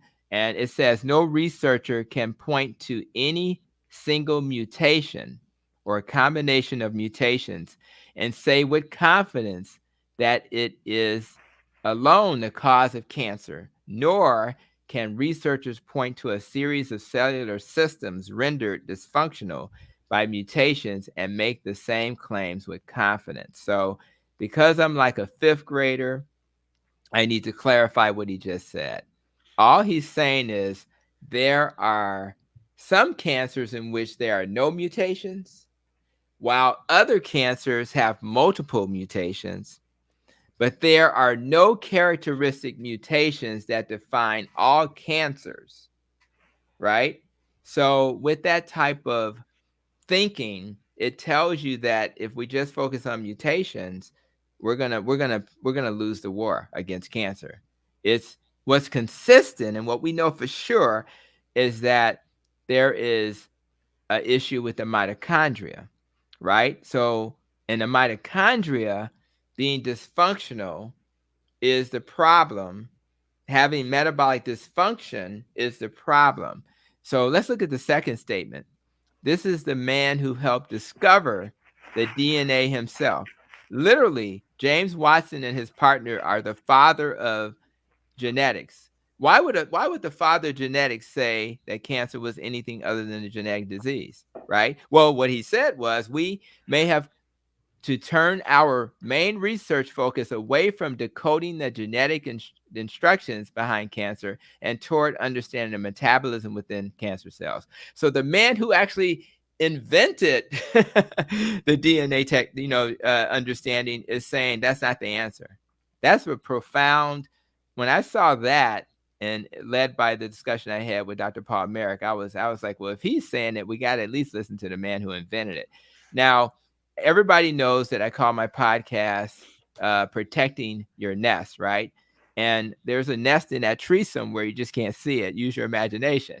But that podcast is all about the root cause of why we get sick, right? So when you look at this slide, I want you to notice that the cancer stem cells at the bottom, those are the ones that give rise to the leaves and the branches of the tree. So, right? So just imagine what we're doing with the current way of treating cancer is that we are cutting the leaves, we're pruning the tree, and we're not addressing the roots.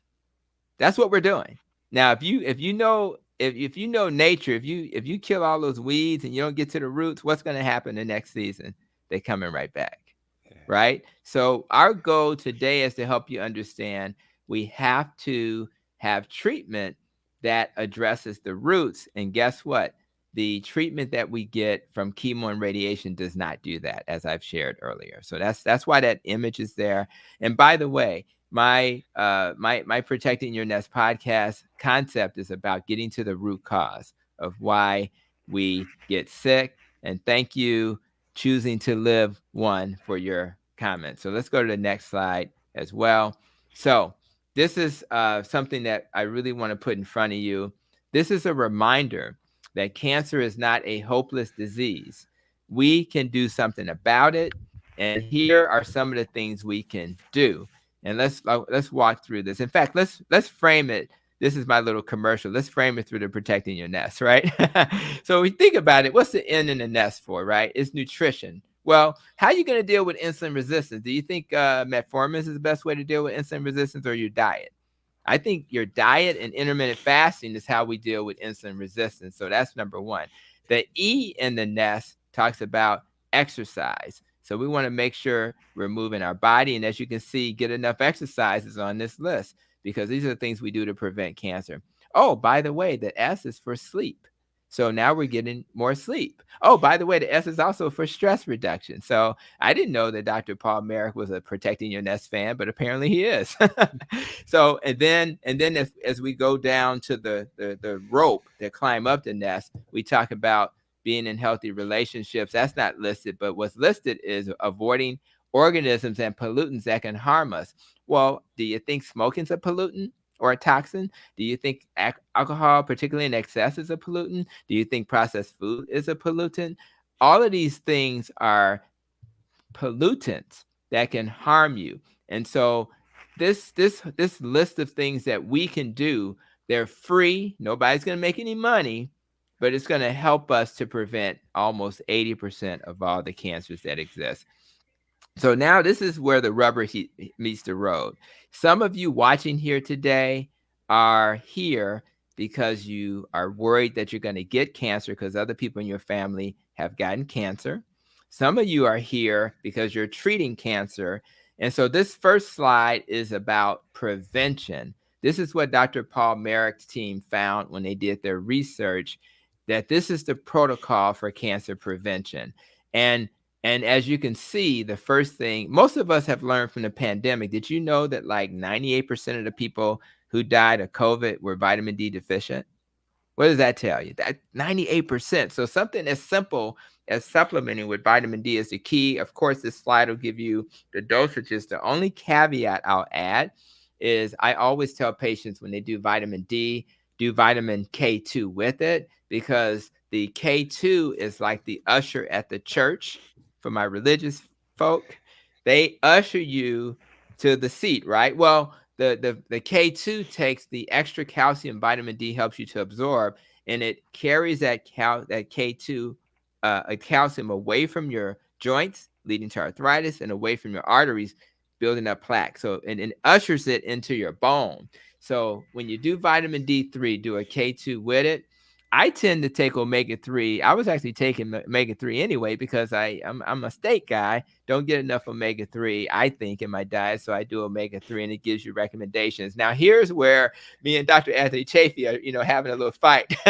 This is where I'm saying plants can heal you at the appropriate time for the appropriate reason. So if you are a carnivore and you love our carnivore community and you tolerate this green tea, then you may want to consider that if you have a family history of cancer. And of course, we think about melatonin for sleep, but it's also good for other things. Like it's good for reflux. It tightens the lower esophageal sphincter. In this case, it's good for cancer. Now, none of us are in love with medicine, but if you're at a really high risk for cancer in your family, you may want to talk to your doctor about metformin. Metformin is being repurposed for longevity and obviously for cancer and other things. So I just want to put that in front of you so you guys will understand this. So it's really exciting to know that high-risk people can now have something actionable they can do to reduce their risk for getting cancer.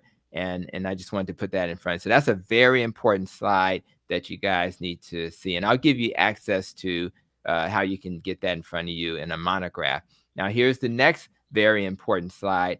And this slide is the one that deals with metabolic interventions you can do for people who already have cancer.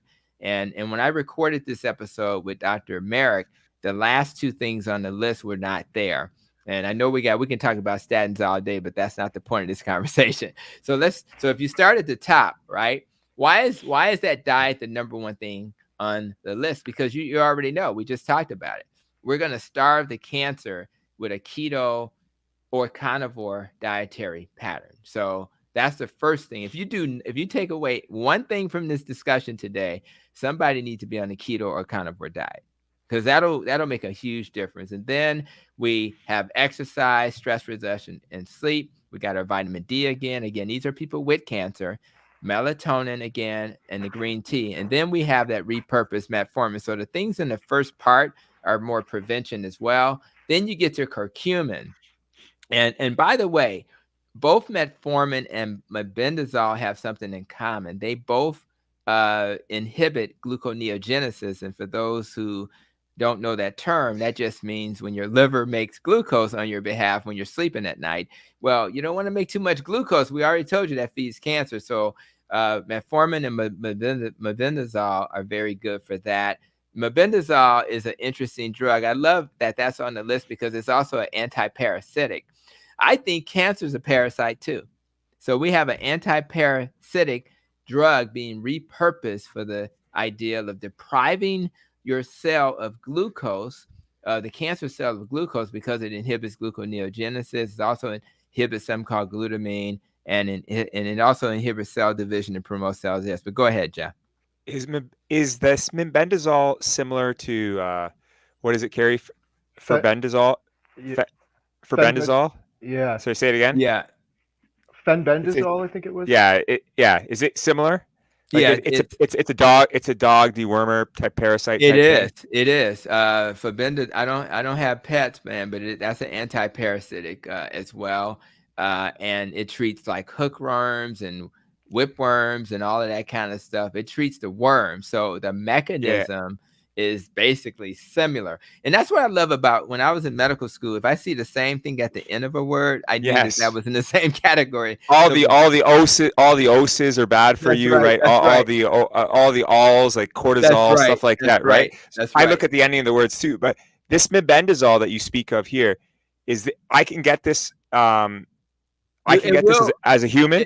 That one is for humans, and Okay. it would require a prescription. It would require Okay. some explanation. So at the end, when I share how to get the monograph for this, you may want to put that in front of you. You have a good team. You got a holistic doctor, and and Yeah. let me say this first. If you're struggling and your conventional doctor is not getting answers, please get you a functional medicine doctor or a integrative doctor. It's not that they're smarter. They just see the world through a different lens, and you need to have a different perspective so that you can learn this information we're sharing today. Oh, Some of the stuff absolutely. we're sharing today, they get that. And the conventional doctors, you think they learn anything about nutrition? I had 2 weeks in medical school, and I had to get a master's in nutrition. And then even when I got my master's in nutrition, I had to question some of the stuff they were saying.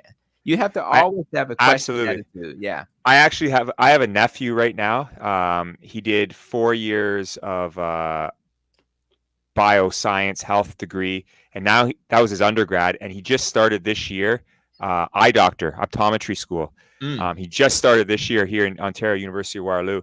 And I asked my nephew, I go, you're entering the optometry world. In those next 4 years, of you becoming a doctor, how many nutrition courses do you think you're going to be getting? And he said to me, he calls me Zizi. That's uncle in Italian. He goes, Zizi, I don't think, to be honest with you, I think I might get one nutrition course in the 4 years as an eye doctor, right? And that's, and I'm pretty sure that's similar, like you, Dr. Hampton, as a medical doctor. All the, like, how many courses are these guys getting, right? And not enough. No, not enough. And you're right. My naturopath doctor, and I'm sure he's going to be listening to this podcast because he's really into this right now. His name's Dr. Reed, and he's got no problem me shouting out his name here in Ontario.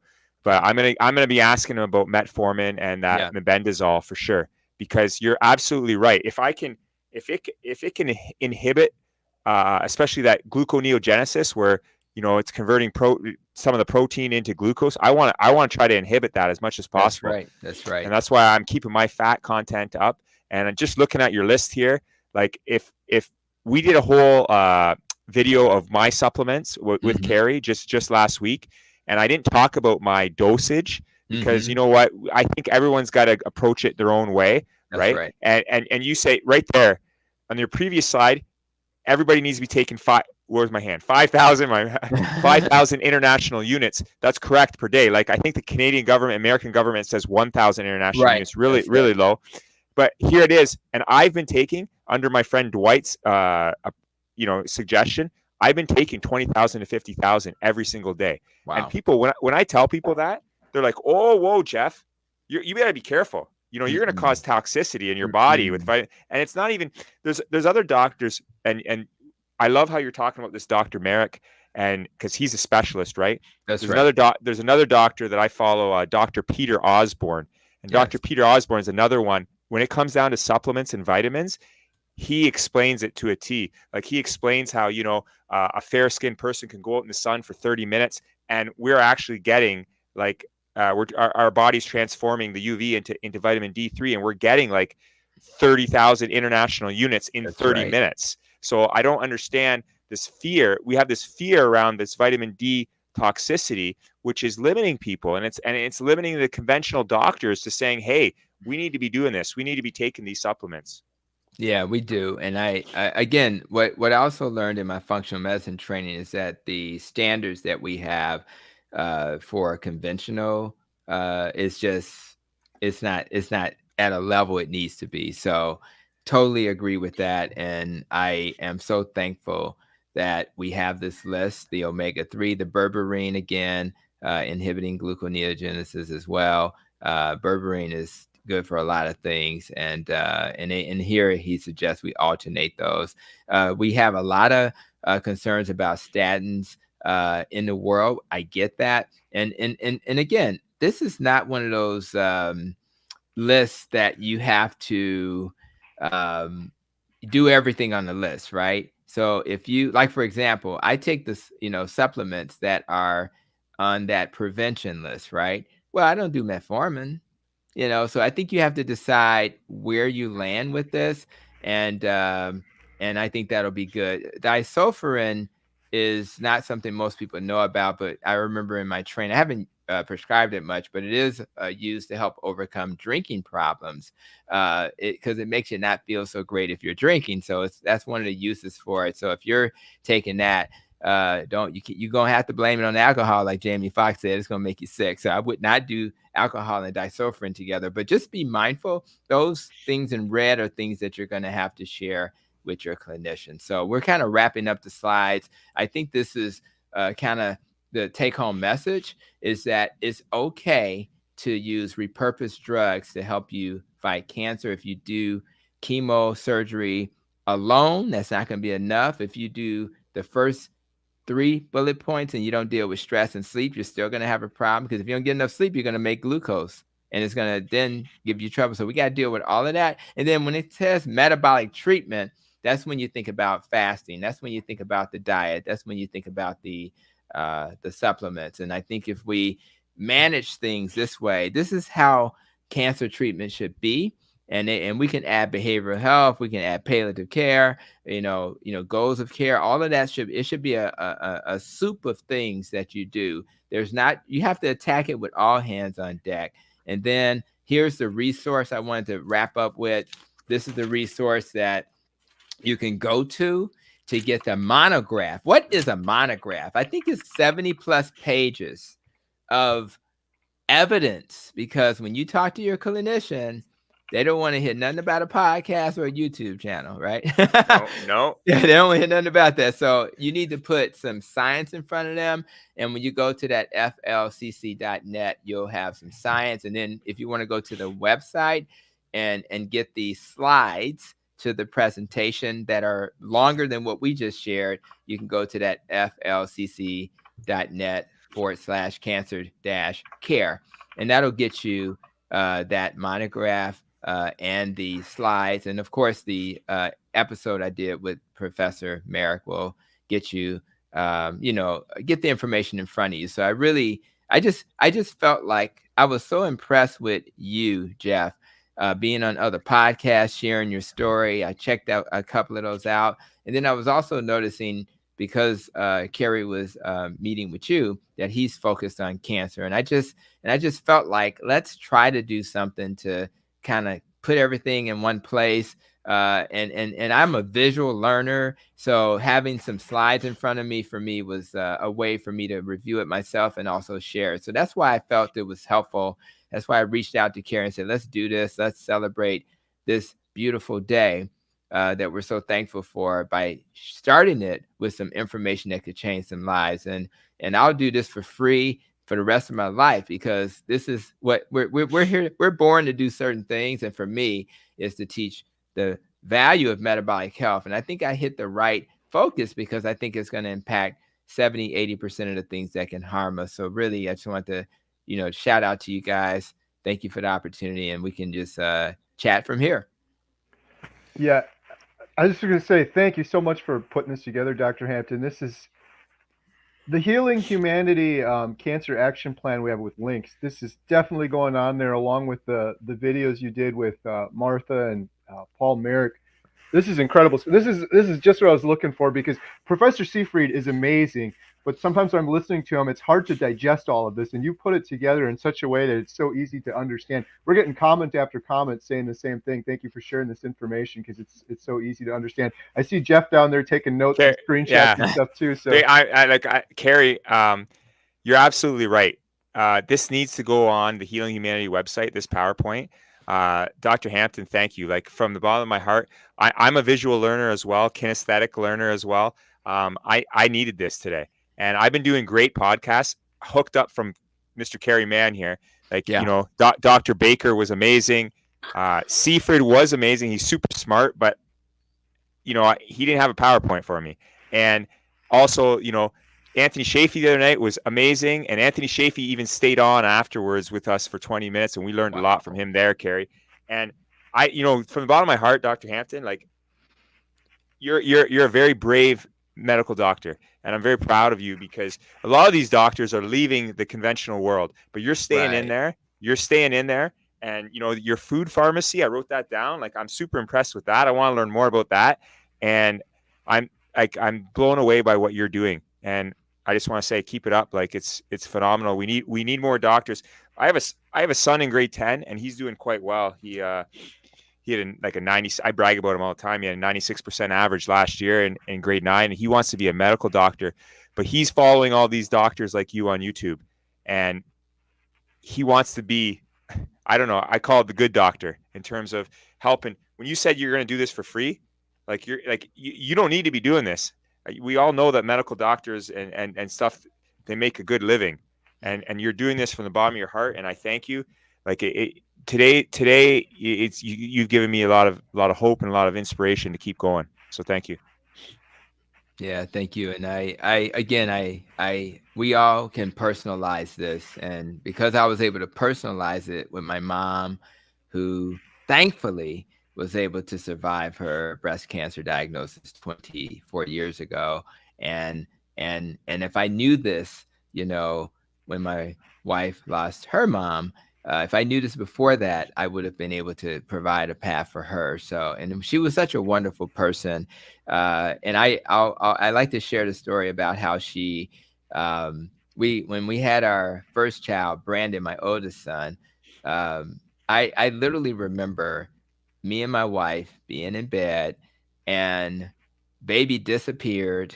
She grabbed the baby, and she came back with the baby in hand, with plates in the other hand. So she had taken the baby away and she fed us breakfast in bed and took care of the baby. And I was like, oh my, and I had to be selfish when I say this. If she was only here today, oh my God, my entire child rearing experience, she probably would have left Mississippi and come all the way back and live with us in Chicago with her grandbaby. So this is for her. This is for my mom, who's still here, and I'll be seeing my mom later today. We're going to be hanging out with her for Thanksgiving. And for all the people in the world who have moms and fathers and aunts and uncles and babies who can also get cancer, who now have another way to help them overcome it and or extend their lives to have more time with their family. So for me, man, this is a mission. This is a purpose, just like this documentary we're working on. And I'm just blessed. And I really appreciate you, because you provide context. To have somebody that's actually going through it and fighting, and we can all fight together, is really inspirational. So I appreciate both of you guys. Thank you. Do we have some time? I know it's Thanksgiving today. There's a couple questions. Do you have a little bit of time, Dr.? Yeah, we got a little bit. Let's hit some of them. Maybe do a little speed round. Thanks to Laurel. Signed the petition and shared it on Facebook. However, no one commented or liked it, and I'm wondering if they're seeing it or if it's blocked. I'll check into that. I'm not sure. It should be fine if you share it out on Facebook. I did see a whole bunch of signatures come in since yesterday, so it seems like people are getting it out there. So one question to that, Kerry. They have to confirm their email, like that's being restated, right? Or verify their email. I don't remember even being told to, like, I signed the petition and I don't remember being verified the email. Can you check, like, if my signature is still on there? Yes. Yeah, I'll check into that. Yeah, someone mentioned that earlier. You sign it, and I think they send you an email afterwards where you got to click a little button in the email. I don't remember getting that email, but yeah. Okay. I'll double check on that. Thank you. Random Hu Tao Simp said, I had colon cancer back in 2017. At that time is when I started high-fat carnivore and did a series of 30-day fasts within a 1-year period. Went from stage 4 all the way down to nothing. Wow. That's giving me inspiration right there. I'm gonna get through this 8-day. I don't know about 30-day. My buddy Dwight introduced me to the 21-day fast when I first started my diagnosis. And there was that guy, Fred, from France, I believe, that Dr. Berg and Dr. Shafee's interviewed, and he did the 21-day fast. So I'm this gentleman, that random Hu Tao Sim. Thank you for sharing that. That's super awesome, and I'm gonna keep up with my game in fasting for sure. Yeah. Sandra Johnson says, sent the petition into the highwire.com in the hope that they will report on it. Oh, thank you so much. Yeah, if you guys can share it, that's a huge thing. Hoping to get to 1 million signatures. Hoping to get to 1,000 by the end of the day today. That'd be great. Tons of comments like this. Shout out Dr. Hampton. Your explanation is so clear. Absolutely. Darth Carnivore, question. If anyone's read Jason Fung's Cancer Code book, thoughts on the Cancer Revolution episode? Notice Dr. Fung, Seyfried interviewed, but wasn't sure how their views intersected or overlapped. I actually did not read the book in detail. My understanding though is that his they're both metabolic in terms of what they're foundational beliefs. So I'm not sure that there's any lack of clarity. Although I will say this, there's a nuance to this. So when you go down a path of what you think is the exact mechanism of any condition, it doesn't have to be perfectly matching what the next person is saying. But the concept of moving away from genetics to metabolic health is all that matters. And then we can then let the scientists and the doctors vet the different approaches, the different ways to address it. And I think that both of those clinicians and researchers are on that path. So I think that's what matters. I doubt very seriously that there's conflict there. I also want to emphasize that this approach gives you something actionable. And so you really want to really lean into this, even if we're wrong, because you becoming metabolically healthy is going to help you regardless of whether or not it attacks the cancer in the way we're describing. But I think it's fair to say it does. So I think you're safe to move in that direction. But did you read the Cancer Code yet, Jeff? No, I need to read it. And I do follow Dr. Fung on YouTube quite a bit. And the Cancer Revolution, Kerry keeps telling me I need to watch it, and I need to sit down with my sons one night and watch it, because it's pretty touching. And that episode 1 sounds pretty awesome. And Kerry, at the end, you tell me it kind of comes together with all the people that have beat cancer, and it's a lot of different people, right? Absolutely. And there's a link to that on our Cancer Action Plan, which is linked below, where we're trying to get 1 million signatures. There's a link to it's cancerevolution.film. And the first episode is all about Otto Warburg and metabolic therapy. And then, at the end of it, it shows a whole bunch of individuals diagnosed with cancer that use metabolic therapy, and they're just thriving right now. And that's just episode 1. So it's really good visuals and things like that. Highly suggest that one for sure. One Hope for All, Sandra, question, Kerry, will you be filming Professor Seyfried for Healing Humanity? Yes. We mentioned that, I think, yesterday. I actually spoke to Professor Seyfried yesterday.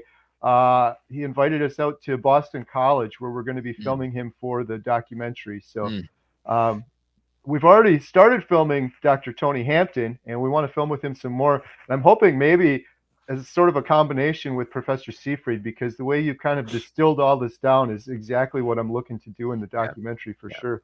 Hey, Kerry, I just want to say, I want to give a shout out for One Hope for All. She's, I think it's a she, One Hope for All. Sandra. Sandra, she's watching all my videos, and she's commenting, and she's very, very inspiring. Your comment. She seems like a very faith-based person. So thank you, Sandra, for all those comments. And she gives me some tips sometimes too. So I just wanted to say thank you to her. Yeah, likewise. She's wonderful. Kerry, Dr. Tony, Jeff, love you all. Thank you. Dr. Hampton does his homework. Brilliant. Thank you so much. Question for Jeff. Is Jeff taking his supplements when he does his fast, coffee, or what else? Yeah, that's a good question. I would say about a year ago, when I was doing my 3-day and then I started my 5-day, I was, talking to Dwight and Dr. Reed, my naturopath. I wasn't taking my supplements. They just wanted me to get into that fasting state, see how my body reacted. But then as we learn how my body reacts and what my body deals with, even my buddy Dwight, he's like, no, you got to be taking certain supplements, like your electrolytes for sure. You got to be taking your sodium, your potassium, your magnesium, your iodine, your zinc, and then your vitamin D3 was, I'm starting to embed that. And actually now, just recently, my vitamin Bs, because chemo really kicks the poop out of your vitamin Bs, right? Yep. And destroys them. So I'm starting to take those now. And the first 2, I'm kind of just judging it on how I feel. The first 2 days, like Monday and Tuesday, I didn't take anything. Actually, Dwight's going to get mad at me. I didn't take anything yesterday, but I'm going to go home today and I'm going to take all those electrolytes and vitamins today. And I'm going to continue the rest of my fast, the next 4 days, taking them. along with an enhanced sodium. I'll do a shot of Redmond fine salt and no salt potassium to keep me feeling strong, my muscles strong. In terms of coffee, that's a very good question, because when I switched to carnivore keto, and by the way, I drank coffee black for like 15 years because there's a lot of benefits to black coffee, right? When you add stuff to it, like sweeteners and stuff, it destroys the nutrient content of the coffee from what I've read and studied. So I drank coffee black for like 15 years. But when I became diagnosed and I was entering the keto carnivore world, I started introducing heavy cream, like 35% cream, to get the fat content, right? And it started making my coffee just taste delicious. Like, I love it, right? It's my espresso and my heavy cream tastes delicious, and it's good fat, and I feel good, and it helps with a lot of things, with digestion and everything. And for bowel movements helps a lot, really. But when I'm fasting, for some reason, because when I'm fasting, I can't have the heavy cream. So I drink it black, and I'm not enjoying my coffee as much drinking it black. So because I spoiled myself with the heavy cream. So I really I think on Monday, I tried to go to Starbucks and I got a small espresso. I barely finished it because it was just black. So I'm not really enjoying it. So I'm just trying to stick to water as much as possible. Carbonated water. But it's mostly just as much plain water as possible. Yeah, I'll add, when you mentioned B vitamins, most of us have familiarity with B vitamins because some people go get a B12 shot when they're tired, for example. So it's important that people understand that the B vitamins really are important for your mitochondria in order for so when you're doing those electron transport chains and things like that in your body, that's very important. If you're missing B vitamins, then steps in that process won't work very well. So our bodies need nutrients to function well. And that's kind of why this animal-based diet is so important, because you get all the essential nutrients that you need by eating keto or carnivore. And some people may need electrolytes because you are going to have to make sure you replace the salt, magnesium, potassium. And you can do that with your diet, but some people that's the only thing you really need to think about, in my opinion. And I just think that just understanding how the body works is so foundational. But the key, again, if you eat real whole foods, pretty much animal-based to the extent you can do that, you're pretty much going to get all you need. So I just want to put that in front of people. And I agree, when you make the coffee with the extra stuff, it is more enjoyable. And yeah, us carnivores, we like some of the stuff that we were enjoying previously, but we can kind of make it close to that by having things like cream, but we have to modify based on our individual situation. Like, I don't do coffee regularly because I have an irritable bowel history and it irritates my stomach. But if I could drink coffee every day, I probably would, because I love coffee. Hey, Carnivore Brothers, awesome YouTube channel. These guys came out to meet Dr. Tony Hampton and myself at our Chicago meetup. Yes. Follow up to the question above, while on a fast, this is a good question for me too. While on a fast, are there negative signs to be aware that may indicate you should come off your fast? Yeah. I'll just talk about my experience first. Dwight's always told me this too, because I was going to engage in a 21-day fast in the summertime, and then I think my father got put in the hospital and he ended up passing away. So I didn't. There was a lot of things that interrupted me when I was off chemo. I should have did my 21-day fast, and I think the most I did was 6.5 days, and then I ate, and then I did another 4 days, and then I ate, and then I did like 2 or 3 days. So I didn't really get to my 21-day fast that I wanted to, and I probably should be breaking it up with more like bone broth and stuff like that. But Dwight always said to me, if you're feeling like you need to eat and you're into your like 4, 5, 6 day fast, just eat. Like, just especially if you're carnivore, right? Like, I don't think there's any worry to like but the thing is, the more and more, I think Kerry can attest to this too, the more and more we get into the fast, like on my Friday, I actually feel guilty of eating because I'm feeling pretty optimal. Like, I'm feeling pumped. I got other things, like my bottle comes off Friday, so I'm pretty pumped up. But then I eat because I want to eat with my family members, my sons and my wife on the weekends. But I feel guilty because I'm feeling optimal. So the negative signs when fasting, the first day is tough for sure. Okay. The second day, you kind of get in a moderate state of ketosis and you're starting to feel better. For me, my third day is always my chemo. So I don't even know what I'm feeling from that. Like I know it's a little bit up and down, but today I'm feeling pretty good right now. And tomorrow I know I'm going to feel even better. So the negative signs, you gotta go with what your body's kind of telling you and how you're feeling.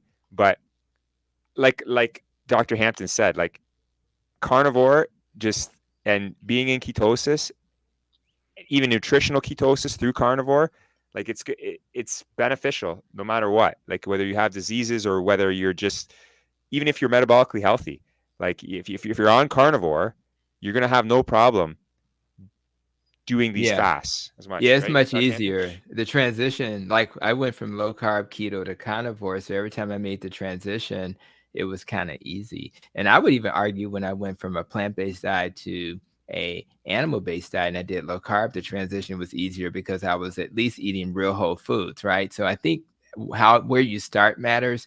Obviously, when you're fasting, there are symptoms that can sneak up on you. One of the comments mentioned nausea, right? So if you're taking like electrolytes while you're fasting and you're still feeling nauseated, that could be a sign that I've hydrated, I've done electrolytes, I'm not feeling. That could be a sign that that's probably not a good time to continue. Obviously, if you hydrate, you shouldn't have palpitations, but I've had patients have palpitations. And when they start having symptoms like that, we start to think about not doing it. If you get extremely weak, you feeling a little off is probably okay. But if you get to a week when you're just feeling just so weak you can barely stand, that's a problem. And you should be cautious in that setting. And then hopefully most people will eventually learn how their hunger cues work.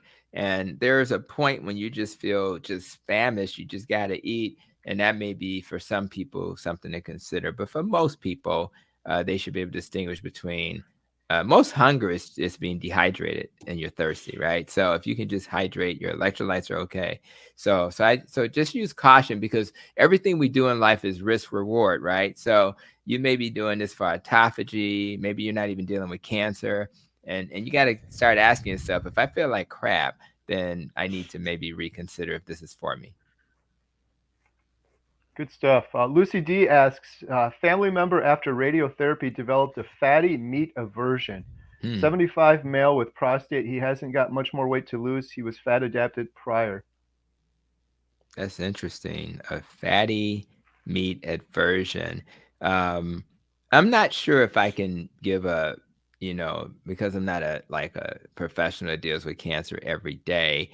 I have not seen that. I will say that so often people stop tolerating fat and it comes out of nowhere, right? And usually these things will pass. But I just can't connect the dots between the radiation treatment and fat tolerance. That seems a little different. But unless there's some effect on, like when you think about what helps us to break down fat, we think about our bile. And so if there's an issue where the bile has been impacted somehow and I'm not able to process the fat, that would come to mind. And maybe the radiation impacted the biliary tree or the liver or the gallbladder. That's what comes to mind, but I can't think of any other thing that comes to mind right away. All right. Dr. Tony, Kerry, and Jeff, what's on your holiday feast menu for today? Wow. Yeah. They have the easy answer. Yeah, you're not allowed to talk about food right now because we're fasting, Dr. Hampton. You can't tell us what you're eating. All right. Well, I'll just say this: I'm not breaking my carnivore lifestyle. My wife asks me every holiday, "Are you gonna be a ketovore today?"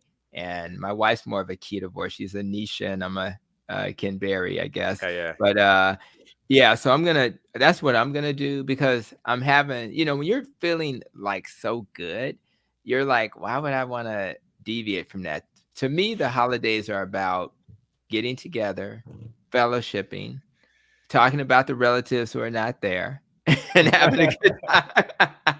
Right. So that's what we're gonna do. So I'm not gonna, Absolutely. yeah. And then hopefully my mom won't, kind of push the dressing in front of me and things like that. I think at this point she knows how I roll, so she's not gonna do that. But yeah, I think that's the message to everybody. You do you, right? Don't feel obligated to do anything other than what you want to do. If you decide to indulge and your body tolerates those indulgences for a day or two, have at it. For people who have processed food addictions, I would not do that, because it's going to trigger you. And you decide what you want to do. And the other part is, know what the family's doing. So if you're going to visit and they have something that doesn't align with your dietary pattern, you can always bring that. We always bring the things that we can eat, so that there's no issue. So just start to think it through, plan, and always tell people when they question you, they look at you like you're a unicorn. Just say, you know what? I have never felt this good in my life. I'm getting off medicines and my mental clarity is there.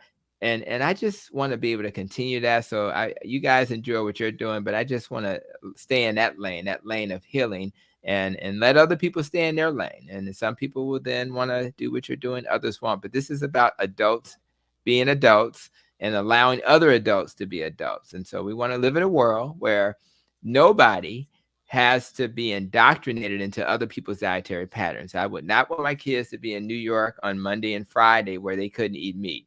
And I don't want to live in a world where on Monday and Friday they can only eat, where they only eat meat instead of vegetables. It shouldn't go either way. They should be given a choice, and then we educate them about those choices, and then they make their own decisions.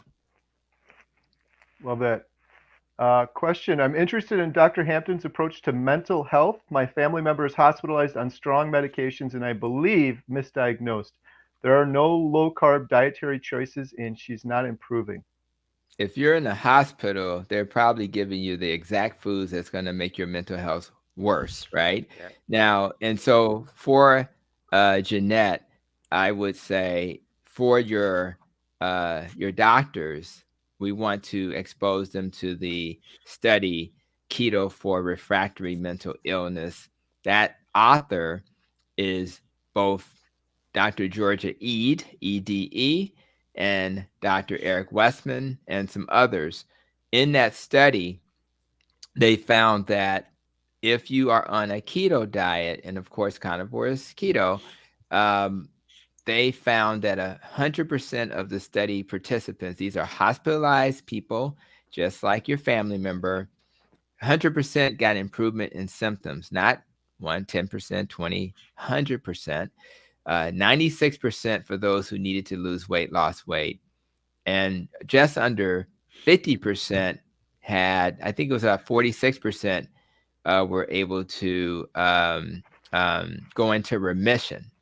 Now, understand, when you're hospitalized with mental health issues, you're going to do better by the time you leave, but the chances that you're in remission is very low.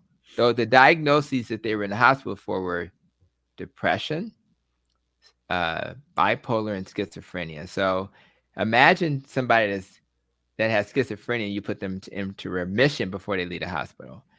And the last thing, about 64% had a reduction in their medication while hospitalized. So imagine a diet that's so effective that it doesn't just make you feel better. It doesn't just, let you go into remission, but you actually do that while reducing your medicines. It's just like a person who has diabetes and you're saying, oh, their A1C is like 5.0. Oh, by the way, they were on insulin before we started. Now they're off insulin and their A1C is going down. So it's not good for the drug companies, but it's phenomenal for the patient. It's phenomenal for the health system and the families who have to, interact with a person who has bipolar. So for me, my approach is simply to say to a patient, you do not heal from mental health concerns with medication. That is a Band-Aid, and it's okay. Dr. Georgia Ede herself, psychiatrist from Harvard, she'll say some of my patients get off medicines, some get reductions in medicines, and maybe a third end up, not having to stay on medicines, but they do better. It doesn't matter where you land. I just want to make sure the person in front of me with mental health concerns is able to function in society and to be a father and to be a son and to be a husband or a wife and function. So whether they take medicines or not is not the issue. The issue is, can we give them a metabolic treatment that's going to heal them? And so my approach is to give them a recommendation to work on their diet. Of course, I make sure they see people to talk to. Of course, I encourage them to exercise. Of course, I tell them to reduce stress and get sleep. But the diet has had the biggest impact on my patients. I just wanted to add to that. That's the reason we're doing this documentary is I had horrible depression for 10, 15 years and was on every medication. Carnivore was the only thing that ever truly helped me. And that's one of the biggest comments I get doing these YouTube videos over the last 6 months or so. I've heard so many stories of people overcoming mental health issues, not just depression either, but schizophrenia. If you really think about schizophrenia, that's one of the scariest things for someone to have. So hopeless. And I've heard stories of people overcoming that just by eating proper human diet. It's amazing. Anxiety is another big one. It's remarkable. Like so many people, like I was so anxious before I went on carnivore, and it's like within a couple of weeks for somebody, it's different for everybody, but for quite a few people, it's like a couple of weeks they're able to overcome those things that I and others suffered from for years and years and years. Kerry, to expand on that also, I'm not sure if this was in any of my post videos, but I think, Kerry, I remember talking to you about you. When I first went off work, like I said, I got diagnosed April 2022. I went off work January 31st, 2022. And I went into my principal's office and said, hey, I don't know what's wrong with me. My family doctor on a phone diagnosed me with being mentally depressed and having anxiety and a sleep disorder. And he prescribed me those pills, the mental depression pills and anxiety pill and sleeping pills. So I went home off of work. I had stage 4 cancer. I didn't know that. I went home taking these pills for 2 months, sitting at home, diagnosing myself. Right when I diagnosed myself, I got off those. I go, I don't need this crap. I was frustrated taking these pills for one. Okay. I knew that, hey, my mental state, yeah, it was being affected, but it was being affected by my stage 4 colon cancer. Right.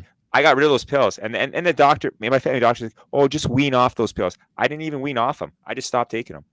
And I'll be honest with you right now, and everybody knows this, for me to be doing my channel and share my story, I'm mentally pretty strong right now.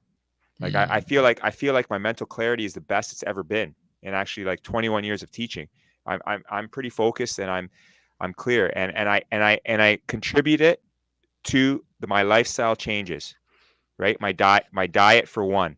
Okay. Like all that inflammation, I'm trying to decrease as much as possible, even up here in the brain. Right. And it's making me mentally clear on a day-to-day basis with someone that has stage 4 cancer. That's right. Yeah. The best doctors in the world are right here on YouTube. I agree. Yeah. Carnivorous dude. Hey, Ed. Ed came out to the Chicago meetup too, and we met with him. Happy Thanksgiving, fellas. Thanks for this today. Thank you, Ed. Appreciate it. $5 super sticker. Then looks like we got one more question here from Amazed and Grateful. Hubby, $10 super chat. Thank you so much. Hubby and I are grilling bone-in grass-finished ribeyes because turkey is gross without all the fixings. Happy Thanksgiving. Thankful for you all. Awesome. Thank you. Hey, Kerry, I did you see my chat? I put in there, I have 2 questions for Dr. Hampton. Oh, I didn't see that yet. No, I think I'm on the other page. I went on like my channel and did it, and then I went on yours. Well, okay, cool. So I have 2 questions, and it was kind of, it kind of led into like what you're eating for Thanksgiving this weekend a little bit, Dr. Hampton. But my first question, before I get to that, the eating thing is, I'm very curious. Were you an athlete growing up? Are you an athlete? You look like a baller. You look like a baller. Look like you were a point guard to me. Man. And it's so funny because, and don't bring up the Chicago Bulls right now. They're trying to trade Levine, and it's horrible. But so we'll see. But yeah, in fact, that's my favorite sport to watch is basketball.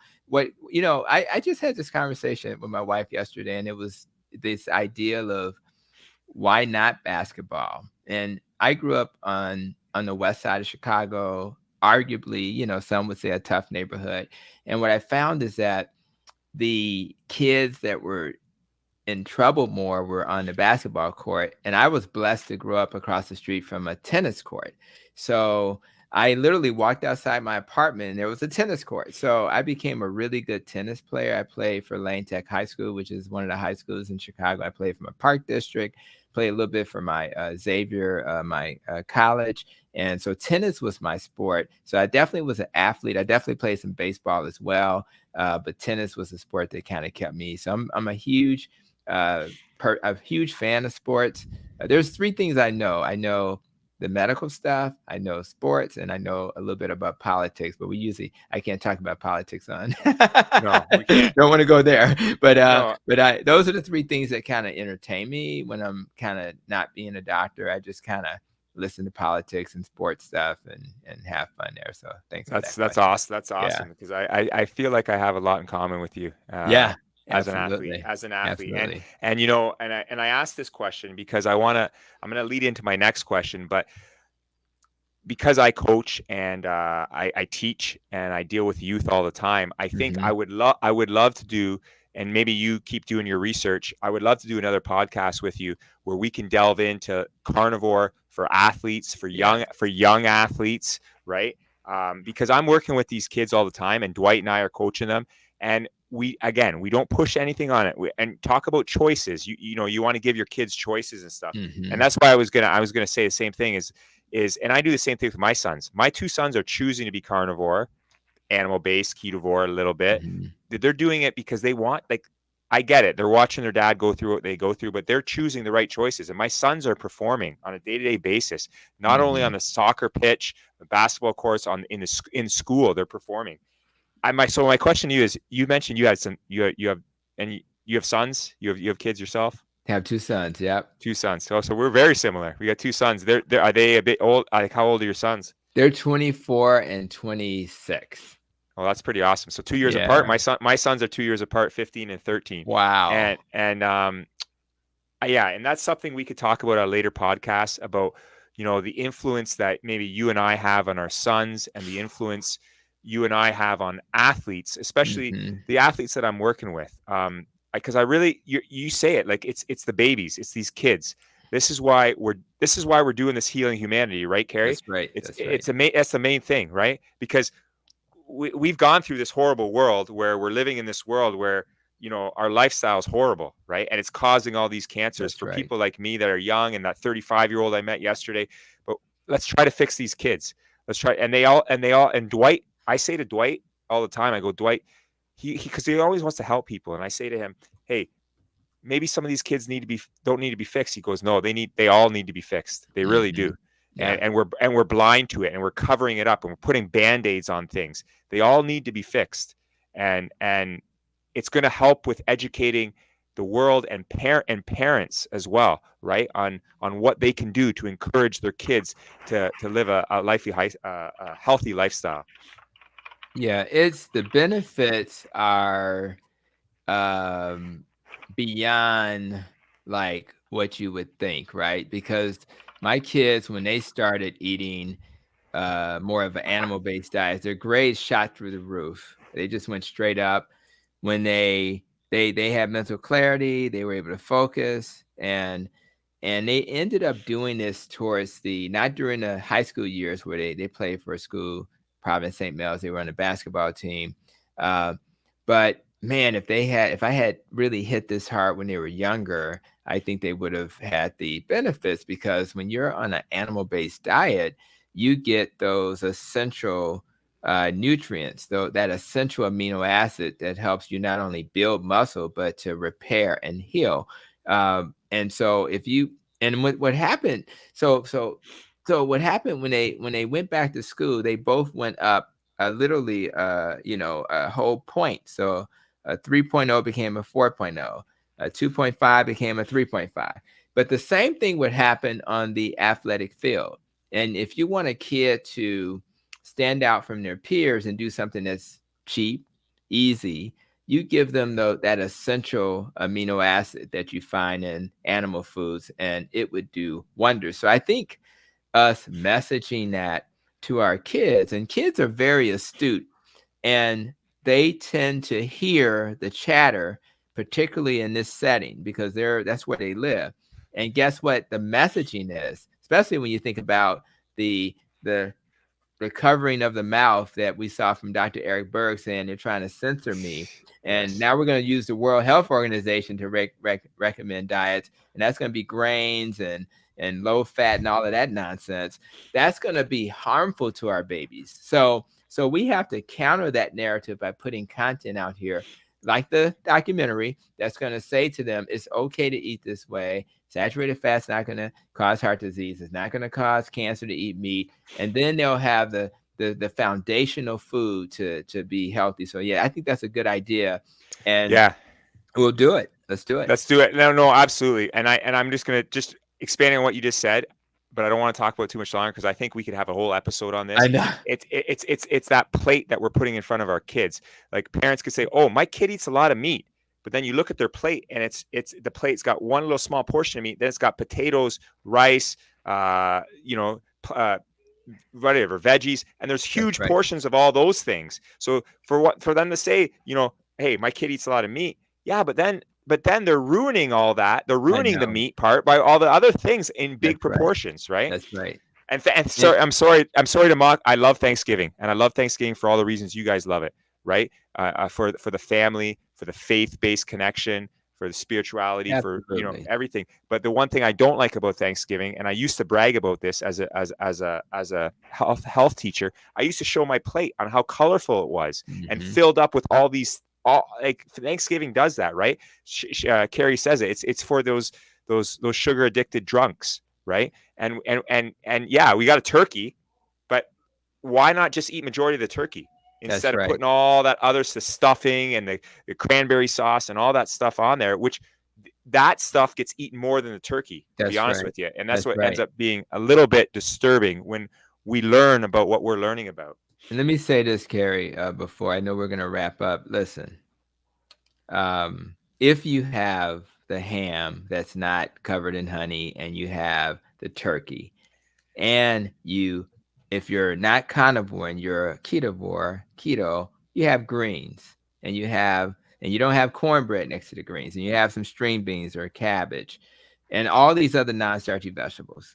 You can still work with that. If you're a keto person, you can make a keto friendly cake. But the whole point is, let's go to a traditional meal. Now, where I'm from, we call it dressing.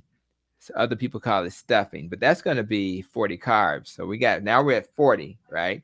We're going to put a little cranberry sauce on it. I'm going to be generous and just say 20 carbs for the cranberry sauce. We know that's just nothing but fructose corn syrup. Oh, we like macaroni and cheese. So let's put that in there. Now we're at 100 carbs.